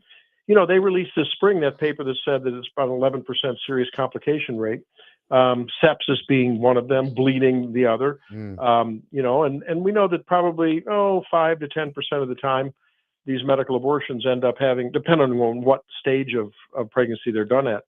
The later, the more likely it is that there'll be a cleanup operation that's needed, literally. I mean, something to either stop bleeding or take care of tissue that's left inside. So there's a lot of controversy about that. And maybe they just don't want that to be the center of discussion. Maybe no matter what the decision is, whether it's good or bad, they know that they're in favor of mifepristone or not, that maybe they're just afraid that those independents who can be a little swayable and a little bit, their dependable vote can be a little fragile. Some of them may actually vote economically for MAGA Trump and border and security and everything, but they get a little squeamish about a hard line on abortion. So they'd rather not risk any of that in the midterms, make it all about affordability, about the great job they've done on borders, foreign policy things that have mostly gone very, very well, and just not talk about this issue. That's the only thing I can imagine here. Dr. Tobler, you were in the wrong business. You should have been a political operative, because that is exactly where I was going to go and ask you a question about that. The president has said in the past that abortion is a loser for Republicans, and it's something that he doesn't want to really stress. And I think the reason that, as you said, that they are allowing this to go on is because they don't want to make it an issue for the midterm elections, and the president thinks abortion is a loser for Republicans. It's just like it's sort of like this Amendment 3 in Missouri. It's actually the new Amendment 2026. It is creating some division within Republican ranks, within conservative ranks. I happen to be on the side that where I would like to be a purist. I think I'm sort of an ideologue of sorts, but in a sense, you have to, in these days, in this culture where there's been such an erosion of fundamental values, respect for life, all the things that I think sort of like, duh, you got to be kidding me that there's really any question about that. Well, we're not, 1776 America in terms of our cultural leanings. And so a lot of people on the right have said, and the pro-life movement are very angry that this thing allows for, exceptions for incest and rape and so forth. And, it's like, I was talking with Bev Allen from Concerned Women the other day on a podcast, and I don't know when it's going to be played, but I mean, the pragmatic matter is that sort of the Reagan doctrine, you got to get what you can take, right? If we can get something and save hundreds of thousands, and Lord knows, maybe more than that, lives, that's good. Let's take that as a win, and let's see if we can then hope for and pray for cultural change, which seems to be coming, and maybe that can be strengthened even more, but we'll have to see where it all goes. Mm-hmm. But again, it's such a controversial, hot button issue. I think it's better probably just not to emphasize it. Yeah, I think, Doc, doesn't the pro-life community need to continue to make the point that the left is absolutely lying when they say that they will accept any sort of restrictions on abortion? Today's maybe the left of yesteryear was honest about that. Maybe the Bill Clinton left back, 20, 30 years ago. But when you push and see, I think we need to go on the offensive on this. When they say that we want to take away women's health and all that, I think we need to say, well, when should abortion be illegal? Ever? Because today's leftist will usually not answer that question because they think it should be legal all 9 months of the pregnancy. That's right. They want to deflect that ultimate and logical question and conclusion that good journalists and right-minded people will ask them. So really, what do you really say is the limit? You really don't mean there's a limit. Well, it's rare. It doesn't happen that often. And that's just their way of saying, no, there's no limit. It should happen up to the moment of birth, actually. And so I think you're exactly right. And, I think there's another lane, though, in this whole abortion discussion when people are talking with people who maybe are otherwise sort of prone to vote for the Republican conservative candidate, but are concerned about that candidate's support, let's say, for an Amendment 3 in Missouri. Or nationally on a, some kind of a continued, upholding of Roe versus Wade and justices who will continue to support that. I mean, striking down of Roe versus Wade and upholding Dobbs and presidential candidates who will continue to support that. And I think we need to talk about what it means for women. Obviously, what it means for the never to be born baby is one thing, but the data is pretty clear. There's some pretty good studies out there that show, and I think personal experience will show that not all, but very many women really suffer emotional trauma after an abortion. It's certainly nothing that we can trivialize the decision, but certainly when women make that decision, we know that depending on the length of follow-up, and again, depending on other factors, overall, probably roughly a third of women have increased compared with their matched peers that have not had an abortion. Age matched and demographically and other things matched as best we can. It seems as though they have roughly a third higher chance, 30-40% chance of increased rates of anxiety, depression. Some studies even suggest, more severe problems. Excuse me. And plus there's the physical ramifications after an abortion. It can impair fertility. In some cases, it can result in sterility if there's a complication. So these shouldn't, we need to have those discussions about, we're not only looking out for the baby, we're looking out for mom too. And I think that, as these discussions come to the table and to the water cooler and whatever, we need to remember that. Dr. Tobler, I want to get your thoughts on a CDC advisory panel that voted to get rid of the recommendation that all babies get vaccinated against hepatitis B when they're born. Is that a good or bad thing? Well, I think that there's no doubt that when universal hepatitis B vaccination for newborns went into effect, there was probably 1,000-fold reduction. I mean, the number of cases went from in the tens of thousands of newborn and beyond hepatitis B to in the really dozens. It was very, very low. and the thing is that except for the restrictions when it comes to enrollment in public schools, there's never a mandate. No one ever comes into the delivery room or the day after birth and says, "Oh, you must do it. Wilhelm says you must get the Hep B." I mean, we don't do that. We say, that's recommended, and you sort of assumed you want to get it because there was a time when people were sort of on board with vaccines. Things have changed, obviously, for various reasons. And really, the safety profile of the vaccine is great. Having said that, it's never been a mandate. It's never been something you can't get out of. In fact, all you have to do is fill out a form or tell the doc you don't want to get it because of, philosophical, religious, and what's the other reason? Tim, help me here. But there's reasons you can opt out of that for your baby. So Bill Cassidy talked about that on I think it was on Fox News Sunday. There's this myth that there's some kind of overarching, it's just trying to paint against that fascist overlay to everything that the left describes about people on the right. And, Bill Cassidy's a pretty solid guy. He's a pretty solid conservative senator from Louisiana. He's a GI specialist, I think.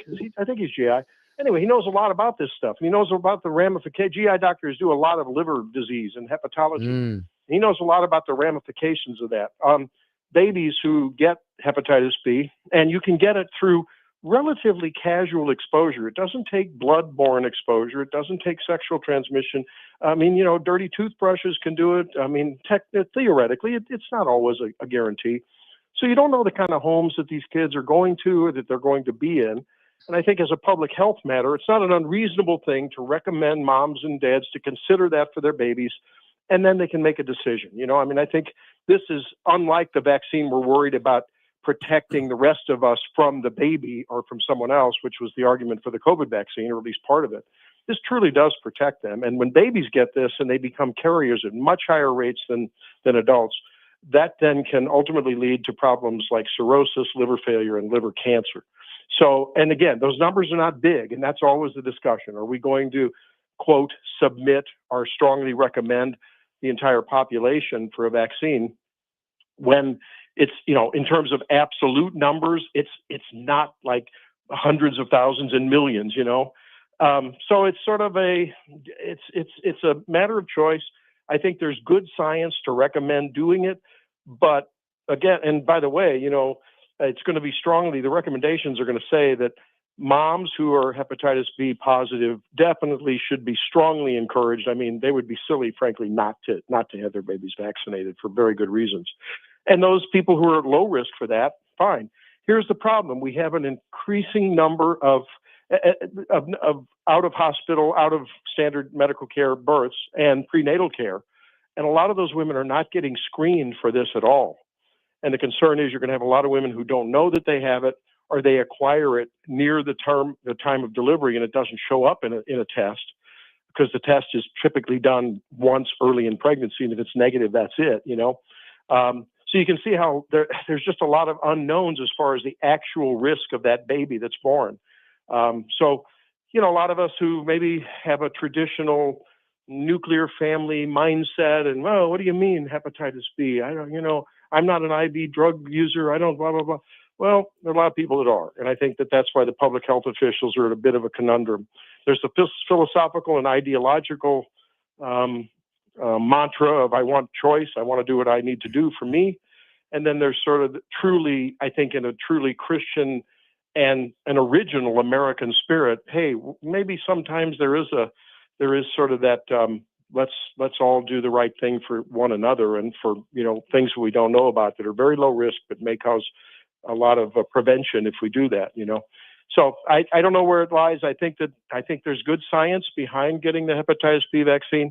A lot of kids that will never be exposed to hepatitis B, Hep B, and they will get it. the vaccine eventually. I think everyone should get one eventually because you don't know when you're going to need, when you're going to contact it. There's the bottom line is it's good that they're encouraging a discussion, and it gives a chance for doctors to talk with patients, and then patients can make an informed choice. We'll have to leave that controversial topic right there. Dr. Randy Tobler delivering you more of that wit, wisdom, analysis, and insight every Saturday morning. The Randy Tobler Show on News Talk STL, 6 to 9 a.m. at Randy Tobler, MD on Twitter X. Doc, thanks for everything as always. Thanks, My pleasure. Roll up your sleeves. I'll be right over for the jab. Indeedy on that. All right. Can you believe it? 5:43 in the PM. We've got one final segment left. Joey and I in studio. Chris in Atlantic City for the big J-Biz Expo. We will talk about another major billionaire moving out of one place into another. You can take a guess from where to where, and more when we come back on the Tim Jones and Chris Arps Show. 101.9, 94.1 News Talk STL.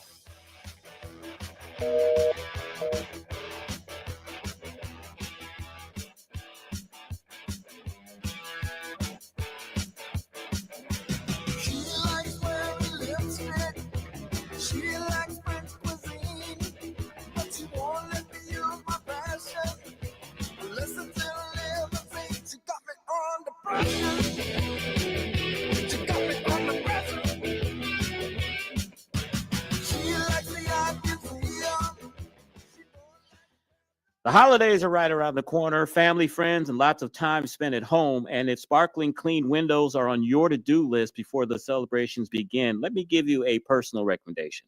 My wife and I, we had our windows cleaned over the summer by STL Windows and Doors' new window cleaning service, and the results were incredible.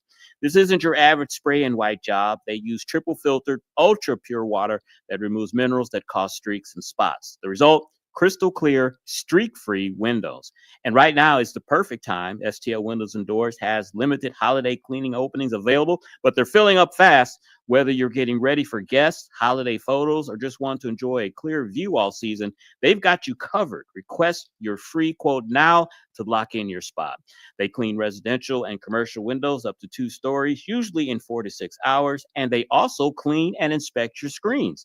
They'll even rescreen if needed. Plus, most homeowners get on a twice-a-year schedule to keep those windows looking brand new all year round. And remember, they're still the trusted family-owned team for new window and door installations right here in St. Louis. Give them a call today, 314-277-5952, or visit stlwindowsanddoors.com. STL Windows and Doors, making St. Louis homes sparkle this holiday season and all year long.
after President Zelensky met those three leaders of the UK, of France, and Germany yesterday there at 10 Downing Street. He seemed to come out of it with a kind of new resolve, some kind of backing that he was looking for. And basically, he said that under Ukrainian laws, under international law, and he framed it through a moral lens too, that that he does not have the right to give anything away. And that is what Ukraine is fighting for. And, we're talking about 20% of the country here in terms of what Russia has been demanding, in terms of what that U.S.-backed proposal, the initial one from about 3 weeks ago, was also proposing there.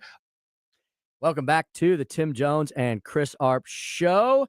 Hey, we had a little technical difficulty there, but nothing anybody needs to worry about. We had a little. It's a complicated situation with engineering and programming. Don't worry about it. We're still on the air. We're back. We just had to play a little bit more ZZ Top, Chris, than we thought we were going to. So hey, there's nothing wrong with a little extra ZZ Top. Never gonna go wrong with that. Indeed. It is 5:48 in the PM of Tim Jones and Chris Arps show. 1019 94.1 News Talk STL. I want to remind everybody the canned food drive is rolling on. Got those big, gigantic red barrels all over the area. As Chris said, everybody wants to say, well, not everybody. The lunatic left wants to say we're hard-hearted conservatives. I would say, au contraire, mon frère, as the French would say. Chris, I have found that conservatives are much more giving and compassionate than liberals. Chris, liberals want the government to do everything. They want our taxpayer dollars to do everything. Conservatives say you as an individual have a responsibility, have a Christian responsibility, a Judeo-Christian responsibility to take care of your fellow man and woman. And that's why we're more generous than the lunatic left. That's what I would argue. And it's even been proven. I remember I saw a report a couple of months ago where it showed President Trump, that he didn't release his tax returns, but somehow the IRS got a hold of them and released them.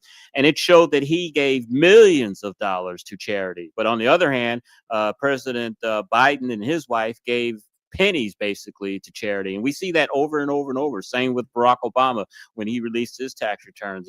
Him and Michelle are worth over $100 million, and they gave a tiny fraction of that to charity.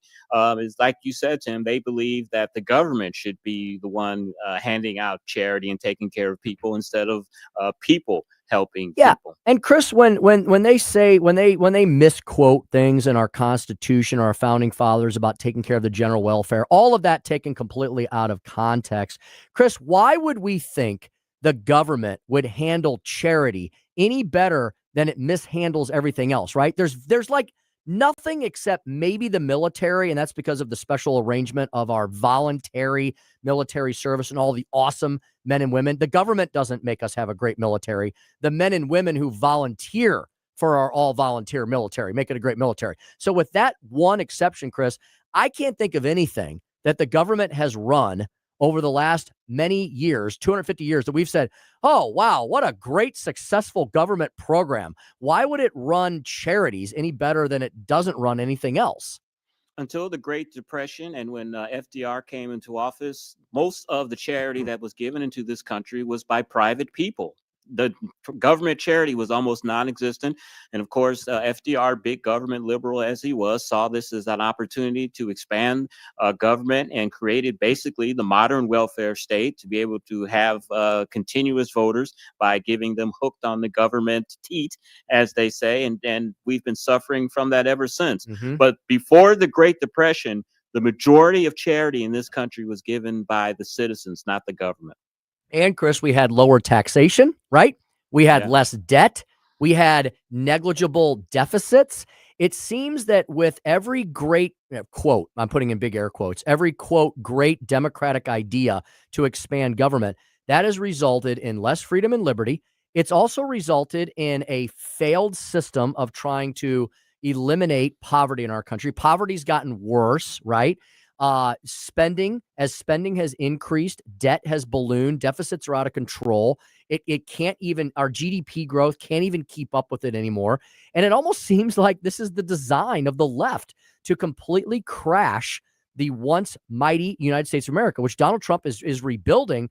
But I'm sorry to say, we're going to need another 4, 8, 12 years of that style of conservative / Republican governance, less insane governance, to make sure the United States gets back on firm fiscal footing. because Biden about eviscerated us. I mean, the welfare state has created an entitlement mindset among a lot of people, especially the underclass. I mean, look what happens whenever you talk about reforming any type of welfare state. Say that if you want to get Medicaid benefits, could you at least do 25 hours of work, especially if you're an able-bodied citizen? And look what happens. The left has a complete conniption fit. You should be able to sit on your behind and receive benefits from the government. That is what they believe. You remember back in 1994 when there was welfare reform, and they were talking about how all of these people were going to starve to death, and the underclass was going to basically disappear and die from starvation. The thing that happened was the exact opposite. People realized that they weren't getting a check, that they couldn't depend on the government to sustain them, and they went out and went to work. The disaster that they forecasted never happened. Yep. Every time the Democrats expand government, freedom contracts, and it also seems that the economic situation gets worse for who? Those in the middle classes and lower. The opposite happens of what they claim will occur. And Chris, we have another real life example of what happens when you put Democrat policies on steroids. Right next door to us is the failed state of Illinois, the People's Republic of Illinois, where Democrats run just about everything. Maybe there's some cities and counties in downstate Illinois where maybe there's a Republican or two still in charge. But when you're talking about the state government, Democrats run everything from top to bottom, and that has resulted in a giant diaspora and exodus from Illinois. They led the U-Haul index last year in people fleeing the state, and now, Chris, they're losing massive amounts of money as well. This latest announcement by billionaire Ken Griffin, you know Ken Griffin, right, Chris? Yeah. The guy who runs Citadel. He has relocated Citadel's headquarters from Chicago to Miami. I'm sorry, he already did that 3 years ago in 2022. What he's done now is he has placed his last remaining Windy City property, a huge, luxurious penthouse, under contract. And Chris, maybe you and I can get in the running to purchase it. He slashed the price by 20%. Oh, wow. Yeah. So Ken Griffin, Chris, is saying sayonara to the failed city of Chicago and the failed state of Illinois. And people can say, oh, those evil, horrible, rich people. He is also taking with him, Chris, hundreds, if not thousands of jobs and millions, if not billions of dollars of wealth and prosperity to, guess where? Miami, Florida. Thank you very much. Do you remember Texas Senator Phil Gramm? He was a senator about 20 years ago. Kind of looked like a turtle a little bit. Had I the do. thick glasses. Yeah. Had the real Southern drawl, thick Southern drawl. He used to be a Democrat at one time. He switched to the Republican Party, and he taught economics in college. He was an economics professor, and he had a very famous saying. He used to say that our current society, that we have more people in the wagon than those who are pulling the wagon. And we've seen that grow exponentially since that time in the 90s and early 2000s when he was in Congress. And that describes perfectly to me your modern day welfare state. More people in the wagon than those who are pulling the wagon. You're exactly right. And Chris, Democrats have done more to crash these once mighty city states than any other component in our country. And I know they all think they're smarter than people like Ken Griffin, but they're not. Ken Griffin says about Chicago, I've lived in a failed city state. I've had 25 bullet holes.